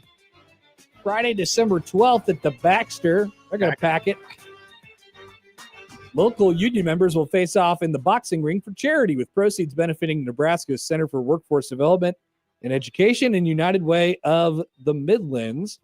And the afternoon show, the boys from Unsportsmanlike Conduct will have your chance all week to win a pair of tickets to Blue Collar Boxing. You could also find more details if you didn't just hear what I said there at 1620thezone.com. Got an email this morning from Pat. Pat Narduzzi? No, it Okay. wasn't about his car podcast. Okay. Hi, Pat. He emailed all of us, all of the regular hosts of 1620 The Zone this morning at 9:30. It said this. Hello, gentlemen. I'm not normally the person to do this, but it needs more attention from 1620 The Zone to promote and get the information out to the people. To support Nebraska running back Emmett Johnson on the website and over the air in the fan vote for the Heisman. Using your gigantic bullhorn, tell people to go to HeismanVote.com and they could vote once a day for Emmett Johnson. He's in second place in voting behind a Texas Tech linebacker. He's pretty good, by the way. Really, Nebraska fans, this can't go down like this. We could get him to first and keep him there easily until voting ends. It's time for Nebraska fans to show up in support for, and in Steven Sipple's lexicon, a hard-nosed running back. We all respect to hard-nosed running back. We all respect to watch our team. Honestly, it's the least we can do. It's very simple to do once a day until the fan voting is over. Will all your shows please get the word out to the listeners on air each day? Have a fantastic day, gentlemen. Pat, I think you just did it. I'm filling it out right now, Pat. So Emmett Johnson is not going to win the Heisman. I'm very sorry. Says you. But Emmett Johnson might, as I said last week, I was ahead of the curve on this, Pat. Emmett Johnson might win the Heisman fan vote, which does count for one actual ballot in the Heisman, which may make him appear on a ballot at the end of the year. Now, if you just so happen, and I mentioned this last week as well, one of the things that was going to happen this weekend with Emmett Johnson not playing because Nebraska was on a bye week is that inevitably the stats were going to get a little bit less punchy. He has dropped to 5th in the nation in rushing. Putrid. 5th. How could I vote for that guy for Heisman? Ahmad Hardy is kicking everybody's butt at Missouri right now. Former Nebraska commitment, Kwan Lacey, is 5 yards in front of Emmett Johnson. And now Notre Dame running back Jeremiah Love is 4 yards in front of Emmett Johnson. So Emmett is, 5th in the nation in rushing. And then there's all the scrimmage yard stats as well. Johnson does still lead the Big Ten in rushing and does so by a pretty clear margin over Antoine Raymond from Rutgers. So what this will do, I think you continue to pull the card of shoot for the moon, and even if you miss, you may land amongst the stars. I think what Nebraska did for Heisman for Emmett Johnson last week, expressing his candidacy for Heisman, is a really, really good thing for them. I think they should continue to say Heisman. I think people should vote on it. I think that's great. He's not going to win it. This effort will be futile, but it may get the notoriety out there that he needs. It is not a laughing matter either. I saw people have that sort of conversation like, come on, man, like this is embarrassing. You can't say this. Sure you can. You can say what? Sure you can. You could say whoever you want can win the Heisman. You can say whatever you want. But like I said, he's not going to win the Heisman, and that's okay. And I don't care where the hell he finishes in the Heisman vote. But what you're trying to do is get him more notoriety and more coverage to be a first-team All-American. And if he lands there, that will be a campaign well run for Nebraska. Precisely. You landed higher than, the potentially we ever could. Certainly I could have ever imagined at the beginning of the year. Although you will see a nice little showcase game for him on Saturday night. It'll be him against Katron Allen. Katron Allen, who shares carries with Nick Singleton at Penn State. Allen was the dude this past week against Michigan State. He is 3rd in the Big Ten in rushing. So if it's clear coming out of that game that Emmett looks like the better back of the two, then you got another bullet point in your category and you continue on from there. He's pretty much a lock to be a first-team All Big Tenner, which is awesome. Boom. I just took a phone call and was alerted to another thing. Was it Pat? It was not. It was Rachel. Hi, Rachel. She called. She wanted to let the audience know that Nebraska also needs your help in the annual Big Ten blood drive. Oh, yes. You go to the Red Cross, you tell them I want to donate this in the name of Nebraska or whatever. Uh-huh. They trail Wisconsin for the top spot by 18 donors. So 18, they do it by donor? They do it by donors. Why don't they do it by pints? I imagine that's the same thing, right? I don't know. How much do you give when you donate? I don't know, a gill? Why can't I just say, like, I'd like to double it up today in honor of 2 Nebraska? I got Let's 2. Can I give 2 pints of blood? That's a good question. Quarts? Well, I don't know how many. I don't know what they meant. I've never given blood before. Oh, I have. I'm kind of weirded out by it. Oh, really? Yeah, they trail Wisconsin by 18. Yeah. They are. No, they're super. They're super gung ho about that because they won last year. Yes. They crushed everybody last year in the Abbott We Give Blood drive. They're all about at 11,500 donors. Third place is Michigan with 5,700. So like they're just absolute blowing garbage. it out of the water. What's up with Wisconsin all of a sudden showing up with all these donors? You don't think that's fishy at all? Well, they're like, hey, we got to win something this year. That is awfully suspect. I mean, Nebraska kept up with their numbers from last year, and all of a sudden Wisconsin comes out of nowhere and like doubles and triples their donation pool. What's up with that? Washington in last, by the way.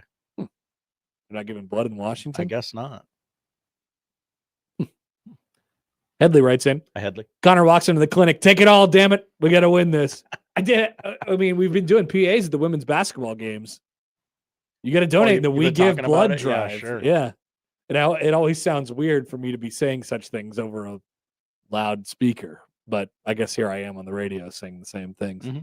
Please give blood. I think it probably prevents people from going a little too hard in the paint for their school this way if we do it by donors instead of pints. This is how I want to do it, though. Bamon says, hi, I would like to donate a gallon of blood, GBR. Put it on my tab. Could you write on the label GBR? GBR. And don't be putting this in no Iowa bodies. J-Man, unit of blood, Connor.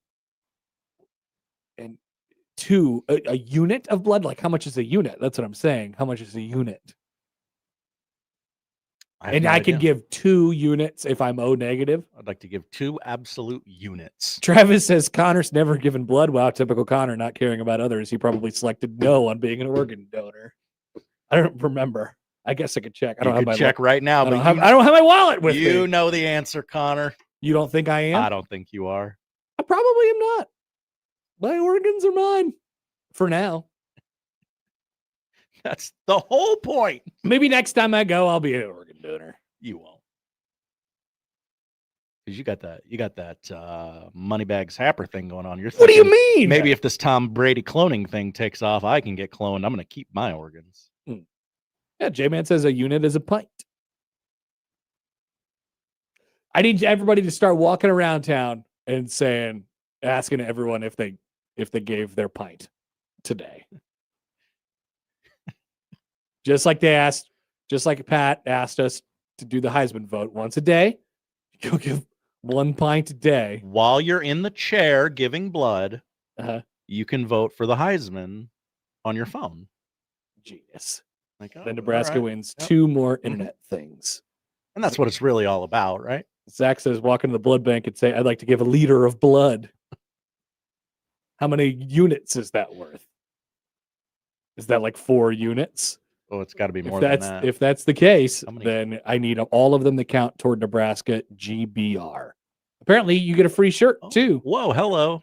There are 2.11 pints in a liter.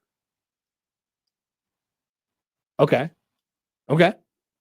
So a liter is like double. Sure. Excellent. All right, we'll be back with Sam McEwen coming up next on 1620 The Zone.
Sam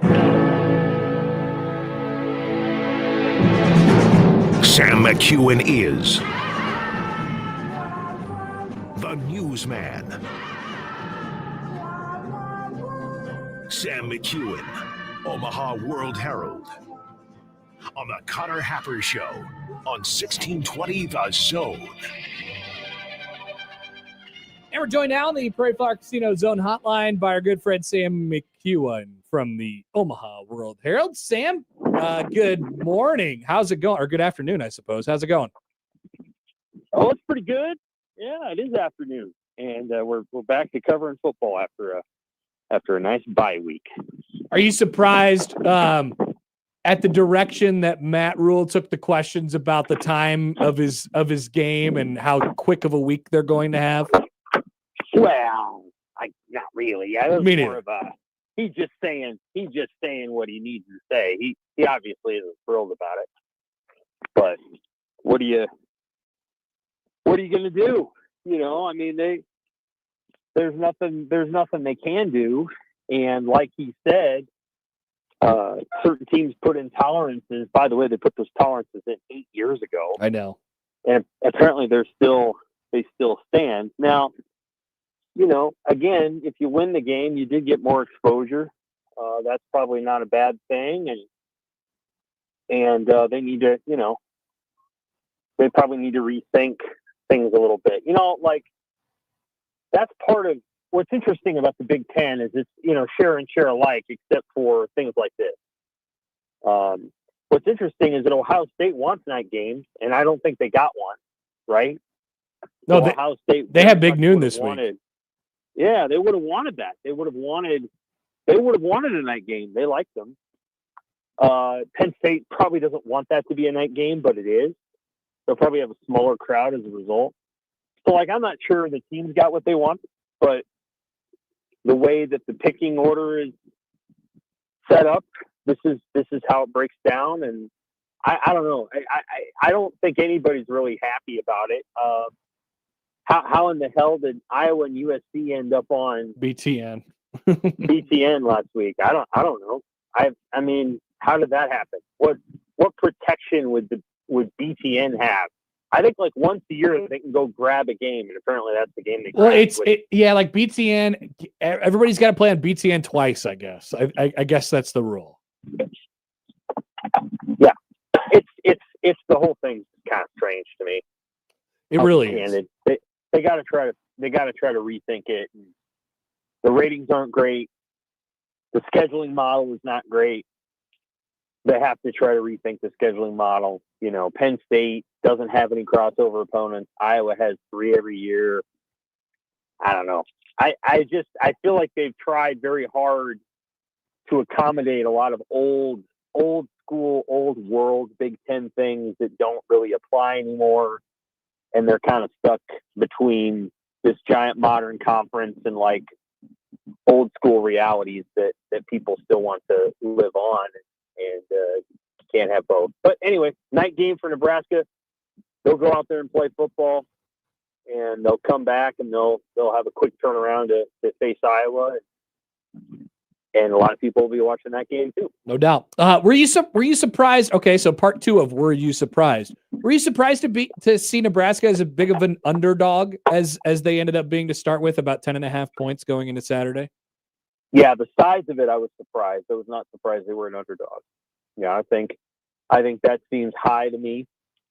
But, you know, I also understand that Penn State's schedule is wildly different than Nebraska's this year. And yes, I understand that they went to UCLA and they went to Michigan State and they hosted Northwestern and you know, Nebraska had 2 of those results, right?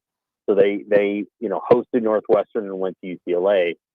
But the other games are different. You know, Nebraska had Michigan at home and USC at home and at Maryland and at Minnesota, and Penn State had Oregon at home and Indiana at home and at Ohio State and at Iowa. Well, there's just no comparison between the difficulty of those games. I mean, Michigan's a good team and USC's a good team, but they're not as good as Indiana and Ohio State, you know. So Penn State's schedule is harder, and that's reflected in their record. And that's one of the areas where, this league is still trying to figure this stuff out because, if Penn State had Illinois' schedule, Penn State might not be their record. They might not even have made a coaching change. The schedules are unbalanced. And so some are harder than others, and you kind of got to get the year where you get the easy one. This year, Penn State got the really, really hard one. Sam, you wrote about Emmett Johnson and sort of how Nebraska arrived to the point where they've had to put so much of the offense, the usage on his shoulders this year. And it was one of the things that I think that we were a little bit concerned about before the year. You have to find a second guy. Well, they've not really done that, and it's been advantageous for Emmett Johnson. And the same thing with Nebraska's inconsistencies in the pass game and the offense in general. It's all fallen on Emmett Johnson's shoulders. When you put his season in context that way, how impressive has it been from him, considering especially we didn't really know if he was the guy that could hold up to all this before the year? Yeah, that's a great way of framing it. Is that it's absolutely true that without Emmett, they don't have a lot going on.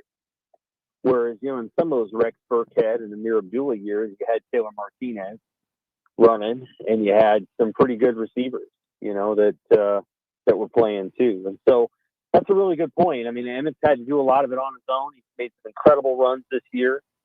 He does a great job of making the first guy miss. He's good out of the backfield. He's been very durable. I'm guessing his carry percentage, I believe it's higher than Amir Abdullah's in 2013 and 2014. So, he's gotten it done at an incredible level, and he's had a great season. There's just no other way to unpack it. He's, doing something that used to be pretty common around here, but the fact that it isn't now, and it's now the first time, in however many years that you're seeing a season like this, not just 1,000 yards, but an elite season, speaks to how good he is and the unique circumstances he finds himself in. Is there a lesson in there about how Nebraska arrived at him? And it's really because I don't want to take credit away from him, but they didn't have many other options this year. And meanwhile, the rest of Nebraska's offense, I feel like sometimes, has a difficult time picking a lane because it has so many options. Is there a lesson in that? And we're down to this guy and we put it all on him, and he's been able to really hold up to it. Yeah, there can be a lesson in it. Sometimes you just need to kind of pick ride a guy and let him do it. And that used to be kind of the way they did it in the NFL, where you'd have one back and you'd have 300 some carries, and he was the guy on every play. And then that kind of changed over time to let's play two backs, which is kind of what most teams are doing. And I'm sure Nebraska would love to have a complimentary back to Emmett Johnson. And they just weren't able to get that done this year for injuries, NIL and portal reasons and transfers and all kinds of stuff. So, yeah, I mean, I think there's something to be said for it. I think Nebraska's team could be still strong, though, if they had a situation where it was Najee Harris and Josh Jacobs. They had that at Alabama. Right. They'd take that, too. So, I think there's something to be said for both methods. And I agree with you that Nebraska's offense has kind of tried to figure out who it wants to be all season long. And I feel like in the last couple of games here, it might actually get to a better definition with TJ Lateef. That doesn't mean he's better than Dylan Raiola, but some things come off the table when Lateef's the quarterback, and some things go on the table. And I think the things that are going on and coming off the table might make it a little easier for Nebraska to have an identity. And I still feel like they got to put all the pieces around Raiola if that's the way they're going to roll. And in my view, that's not just receivers; that's tight ends and backs. You gotta have the full complement of players to take advantage of his skill set. And it's something that they weren't able to haven't really been able to figure out so far. So I'm with you. Just because. Do you think so? Just because he might be the better option, Lateef might be the better option right now, doesn't mean he's necessarily the better player. It just makes it maybe a little bit easier for them to decide. What do you think that conversation looks like in a couple weeks, and knowing that a lot of it depends on what happens over the next 10 plus days here. Well, I think you've got it that the conversation is going to change, right? Depending on how things go the next couple of weeks. And, things could look real nice at Penn State, win or lose. I think it's going to be hard against Iowa no matter what. If it had been Raiola, if it had been Latif, if it would have been Adrian Martinez or Eric Crouch, it would be hard against this version of Iowa. So I think you got to take that into account. He's probably going to play okay, but probably not great because Iowa's defense is pretty tough. I think we'll get a sense of it. I think his teammates like him. That's obvious. You felt that out in Los Angeles after the game. You sense that camaraderie and that warmth that they had for him. That's notable. We'll see. The one area that always comes up is when you start running your quarterback more, your fumbles go up because you just more ball handling situations, more running out in the open with the ball kind of off to your side there.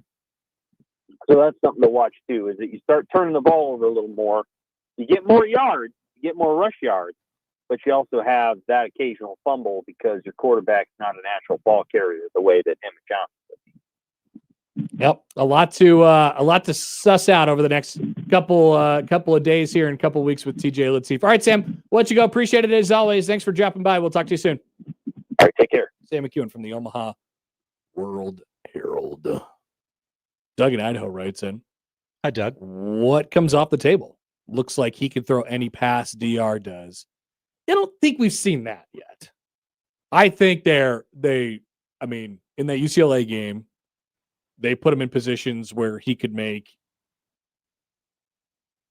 I don't want to make it sound like anybody could do it, but rollouts with one guy, he's running parallel with them, like get it to him, and that's your choice, and that's your option. That's really the only choice you have, I should say. I will say though, definitely wasn't afraid to throw it downfield, especially in the earlier run that we saw with TJ Lateef in the Akron and the Houston Christian games, with the big long pass against Houston Christian, right? So that part of his game seems good.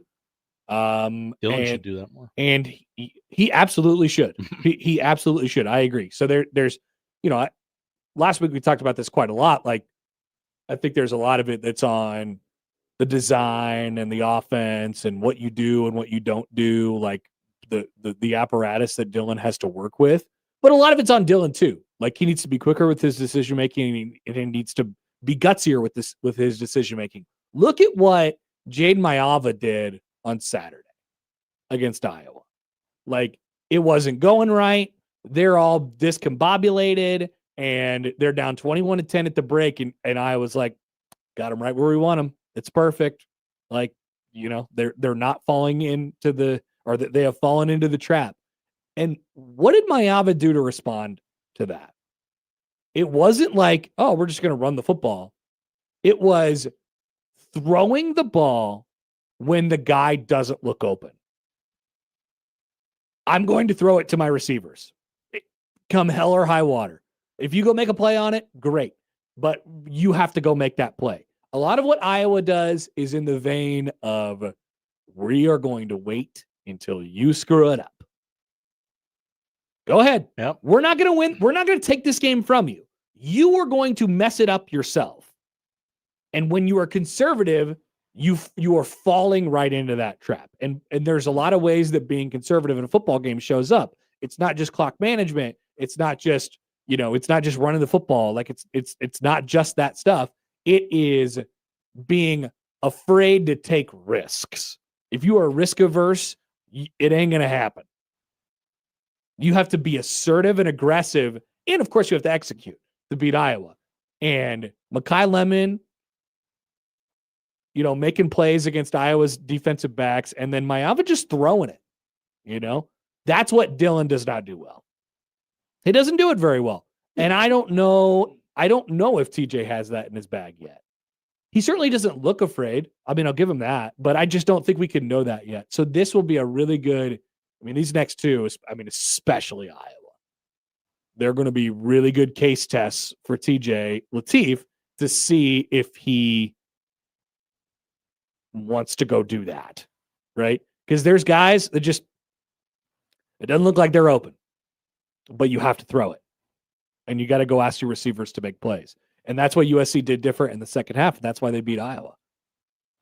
Lemon and the other guy were, they were throwing it into traffic, and those guys would go out and make plays. You kind of just have to trust those guys. So Dylan doesn't have that, or at least hasn't developed to that point in his career. He is too risk averse. I don't know if TJ Lateef has that yet. And I got to tell you, the Dylan thing, that part of his game, it's a real sticking point for me. It really is. And so if they find that over these next two, or these two coming up plus the UCLA game and the bowl game, I guess he'll get 4, right? If they find that not only he adds a dimension to their offense that takes a little bit of the pressure off the quarterback position and the offensive line and everybody around him, but also that he can make those plays and make those throws and isn't afraid and all that stuff too. Yeah, I do think they have a decision to look at. I really do. I think they have something that they need to look at really closely. Because at that point, if he's got that stuff, then your offense has a defined direction forward. It has a clear path to where you want to take it. And I think Dylan, you could go back to work in the offseason and make it easier for him, but he still has got to make the throws. And I just don't know if he's willing to make those hard throws. That would be my big critique on Dylan at this point in his career. I mean, I always come back to, okay, what is my favorite, or what Dylan throw do I think is the best? It's still that deep ball against UTEP. Yeah, that probably. That's like, funny. I'm sure there's. It's 2 4-year quarterbacks in a row where their best throw has been in the first game of their careers. That probably is not a good thing. I'm sure there's a better throw where he got it into a tight window, or he doesn't go to tight windows. But, yeah, his throws. Like if you go watch a Dylan Raiola hype video, if you go watch a Dylan Raiola highlight reel, it is, and they're pretty. They're pretty. Like when he layers it over the linebacker level, but those guys are open. Those guys are open. Yeah. You got to throw guys open. Little bit to be desired still. That's it. That's it. So if TJ Lateef can prove that he has that piece in these next 3, as they will be in closer games, and they'll, that was a close game, I guess, but as they will be in more competitive games with tougher matchups, and they'll have to put more on his shoulders, and he's got more experience.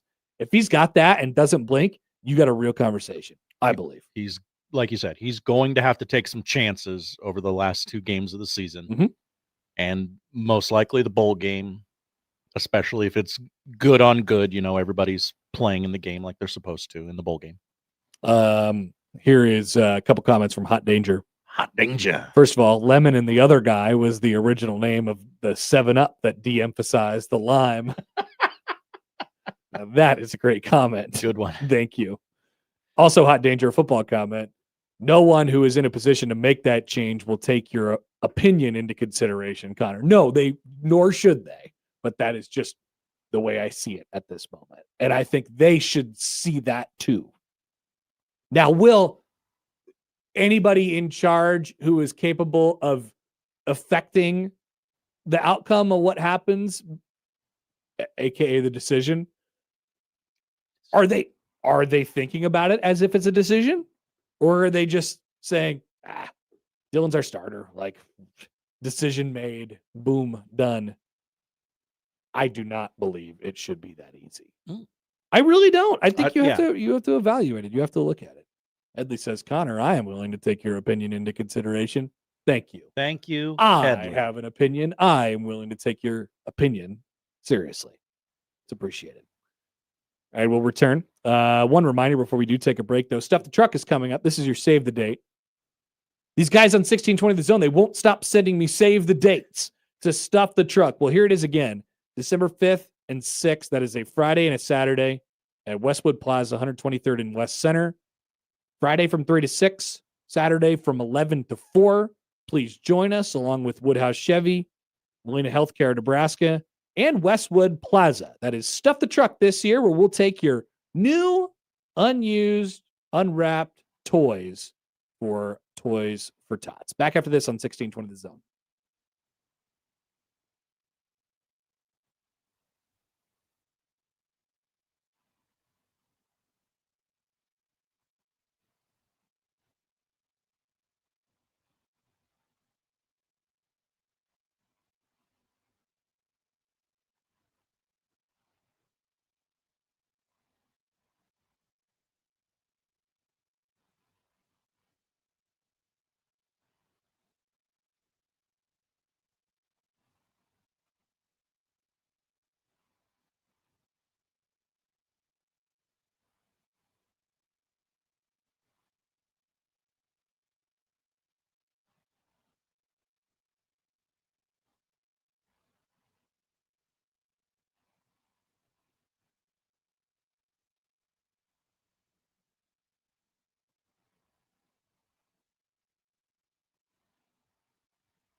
Welcome back.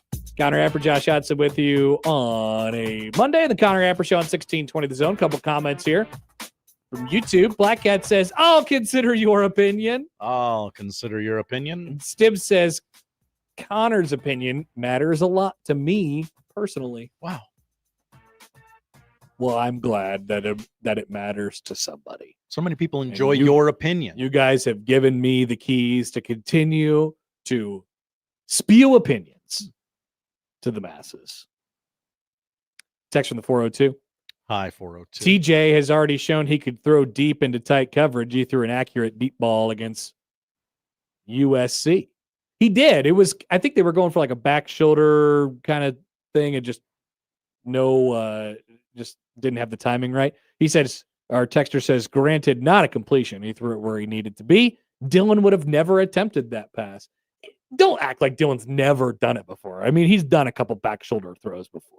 And like, it's not like a 0 versus non-zero situation. You just have to weigh the pros and the cons.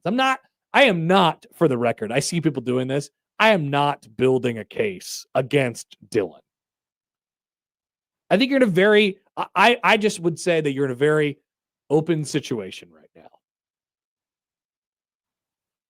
I think a lot like the college football playoff, it's gonna work itself out. I think so. But will it be, will it be contentious amongst the fan base? Probably. Always will be. Will the right person be the choice at the end of the day? Will the right person prevail? Because am I wrong to say that the fans seem to want Teefy, Mr. Teef? Yeah, there's or more is there still a excitement Dylon? around him. Is there still a Dylon hive? I'm sure they're out there. They're very quiet. I don't know. It's something worth evaluating over the next couple weeks, and certainly we will get more data entries with Mr. Teefy. Let's take a phone call on the Prairie Flower Casino Zone Hotline. It's 1:30. Here's Random Mike. Hi, Mike. Hey, first I want to thank you for the kind words you said after my last call, and particularly Stibbs. Is that Stibbs, the musical genius? The musical genius Stibbs? You mean Stibbs, the musical genius? Yes, that's him. One and the same? One and the same. That's the same man. I only know one Stibbs. Okay, because I think he is kind of, am I right? He's kind of a musical genius. He is. I mean, a musical, I don't know, but like definitely he could produce a parody song in a lightning flash snap if you needed him to. Wow, and because a lot of that, okay. But he called me sincere and pure. Two things that I'm not are sincere and pure, but I was sincere about the sleep issues and the brain issues. But the main reason I called last time, I forgot, of course, and I'm going to tell you now. It's a Walnuts update, and it's good news. It's really good news from UConn. Correct me if I'm wrong. Is UConn the best men, and if you combine men's and women's basketball, that they're clearly the best over the last, say, 20 years? I would guess that they would have the most national championships to claim when you add in their little pool of men's championships that they've now gained too. The women have won a dozen or so over that period of time, and the men have won a number of them. Yeah, like what, 2 or 3 over that period. If you're going, depends on where you put the clock. More, but yeah. But they've just been consistently really good, and usually you don't find them in both. But UConn's also good at cancer research, and I told you about a handful of walnuts a day for your heart, and it's significant. And 2 of the biggest killers in this country are heart disease and colon cancer. And UConn is big on colon cancer research. In a recent study showing that a handful of walnuts a day can significantly reduce your chances of getting serious colon cancer. It's unbelievable. So you're kind of crazy not to have a handful of walnuts a day. Am I a pimp for big walnuts? Kind of, but I'm an uncompensated one. I can tell you that. Okay. It's for real. And what I also found out for my sleep problem is walnuts are good for sleep, but it's when you take them. And I've been taking them basically in the morning. So they say if you take them later with the melatonin and all the other good things it does. So look, if you're concerned about your health, what does that have to do with sports?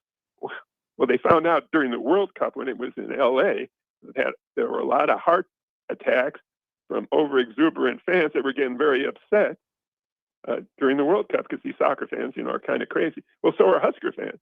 I mean, they're the best fans, but there's a lot of negative emotions, particularly when your teams aren't, as good as you like. So a handful of walnuts a day. Don't depend on me. If you depend on me, you're an idiot. Check it out. It's amazing. But hey, did you watch the basketball games in South Dakota? I did. I actually I didn't see the women's game, but I heard and I watched the majority of the men's game. very entertaining, and the women's game was very entertaining. It's easy to be optimistic now, but beating Oklahoma, it looked early on like we were going to get killed. Mm-hmm. The men 10-0 right away, and then all of a sudden the threes start raining down. It could be very interesting. But Husker fans, particularly ones that travel, there's nothing like them. And even the volleyball in LA, they said in each case the majority of the fans might have been Husker fans. I know. They're everywhere. Now, it's not all people from Nebraska. You got people, got alums everywhere, Mike. I mean, you got spies wherever you want to go. It still never fails. Every time I go anywhere, there is a person. I will inevitably see one person at least on that trip with a Nebraska shirt, guaranteed, every time. Yeah, and you're right. A lot of in Arizona and California, a lot of former Nebraskans, no doubt about it. And there's just, as you know, there's just something emotional about being a fan, particularly if you were born there as a kid. Yep, it's pretty good. All right, Mike, thanks. Good to hear from you, and we'll pass along the message about the walnuts. Appreciate it. Take care. Right, there he goes. Random Mike, everybody. People wondering, Jim and O'Neill, is Random Mike a pimp for big walnut? Poll question. That would be a good one, actually. Okay. What the hell is going on right now? Dan, that's what John said. Dan says Random Mike for walnuts. Jeff says perfect walnut talk. So my favorite part about that one was how he referred to the walnuts. He said you should take your walnuts as if they were medicine, as if they were like ibuprofen. Take your walnuts every day. But that would be a really good way to do it. People have those little medicine separators where they have it labeled by days of the week. Mm-hmm. Just go through each day, MT, WT, FSS, and pop a couple in there. a couple walnuts in each of the days. And there you go. All of a sudden you've eaten 15 walnuts a week by the end of the week. I don't know if that's enough. My former radio partner, Tom Stevens, he was really in on the walnut game too. I think I've told people this before. After he had a heart attack, he just started absolutely smashing walnuts. It was like the only thing he ate. He probably still eats walnuts all day, every day. Well, why would you stop? Why would you stop? I don't know. It's working for you, right? Brandon writes in. Hi, Brandon. Big walnut overreaction. Ooh. Whopper writes in. Hi, Whopper. Sorry, I left out a Whopper. Is this call sponsored by Big Walnut? When he said I have a walnut update, I thought he was going to be talking about the radio group. Oh.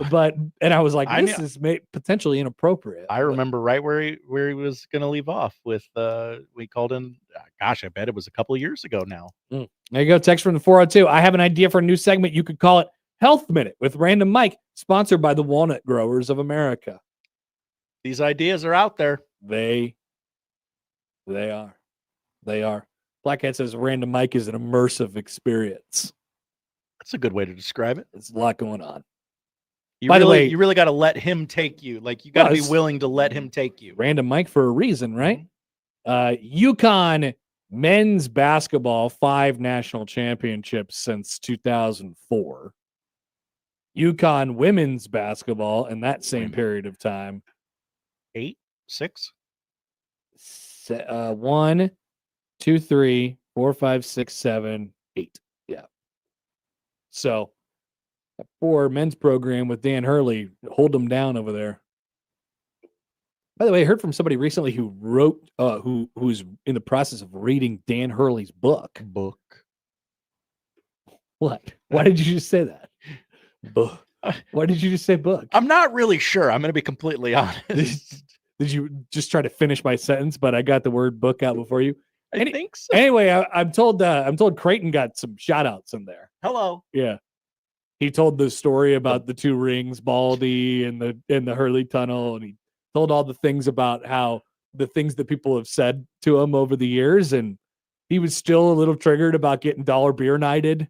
I wonder if in the second Dan Hurley book he will have any takes about the pink out, which people will be yelling insults at him at the pink out. It's going to be really awkward when Dan comes to the post-game press conference, win or lose, and is just like, hey, it's really weird to have all these people in pink shirts yelling obscenities at you as they're trying to save lives. I will have Dan know that the last 2 times that Creighton has gone to UConn, they have had $2 beer night. So pot, meat, kettle, Dan. Okay. Also, they're a wagon, though. Why They're good again. Why do you have them construct an 80-foot tunnel? It wasn't. That was Photoshop. I Josh. saw it on How the many internet. times do I have to tell you? It was Photoshop. That tunnel was really long. We're back after this with the polls. We'll tell you what to watch on 1620 The Zone. After further review, the host is deemed to be out of bounds. The Connor Happer Show returns in minutes on 1620 The Zone.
Get the truck you love and never pay a dock fee, only at Baxter Ford. That's right, pay for the vehicle, not the paperwork. Save on our incredible selection of new Ford trucks, F-150, F-150 Lightning, Super Duty, Maverick, and Ranger, and shop with confidence, knowing you'll never pay a dock fee. Experience our helpful way to buy a car, with no handoffs, no hassles, and absolutely no hidden fees.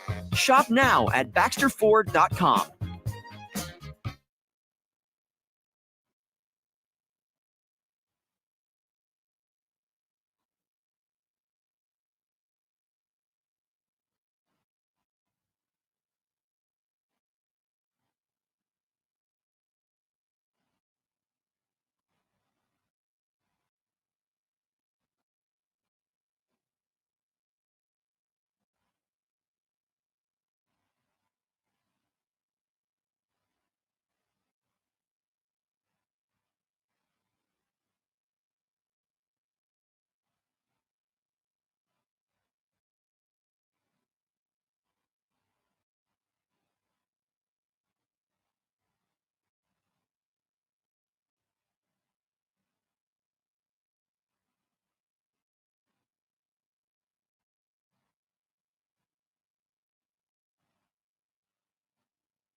There's an ad for the Vegas F1 race this weekend. Something that everyone is happy to see and excited to potentially come in contact with. Didn't they do this? Was it last year or 2 years ago where they did it? And boy, was it a nobody went. Disastrous failure And, because and everybody nobody in went. Vegas was mad because of the it's impossible to walk the strip. Like both sides were and irritated. when you know, they by have this. escalators that go along the strip, and if you would just ride the escalators, they figured out that you could just watch the race by riding the escalators all day long. And then the F1 people came through afterwards and they were like, no more being on the escalators.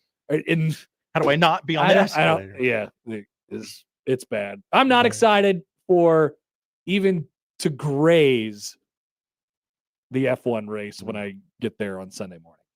All right, to the polls at Happer Show. Is the online chess community insufferable? My guess would be yes. I find most communities to be insufferable, though. Matt seemed very confident about it. 83% say yes. I'm with that. What would you rather spend $28 on? 4 tickets to Nebraska, Penn State, or Wendy's? I've thought about this longer than I care to admit. The answer is Wendy's. 53% say Wendy's. Okay. A little footballed out. Journal, bro? Yeah. Why not? I don't. It has benefits for sure. 77% say no. And finally, is Random Mike a shill for Big Walnut? I think that's pretty obvious. Only 80% say yes. Interesting. To this point, but it is early.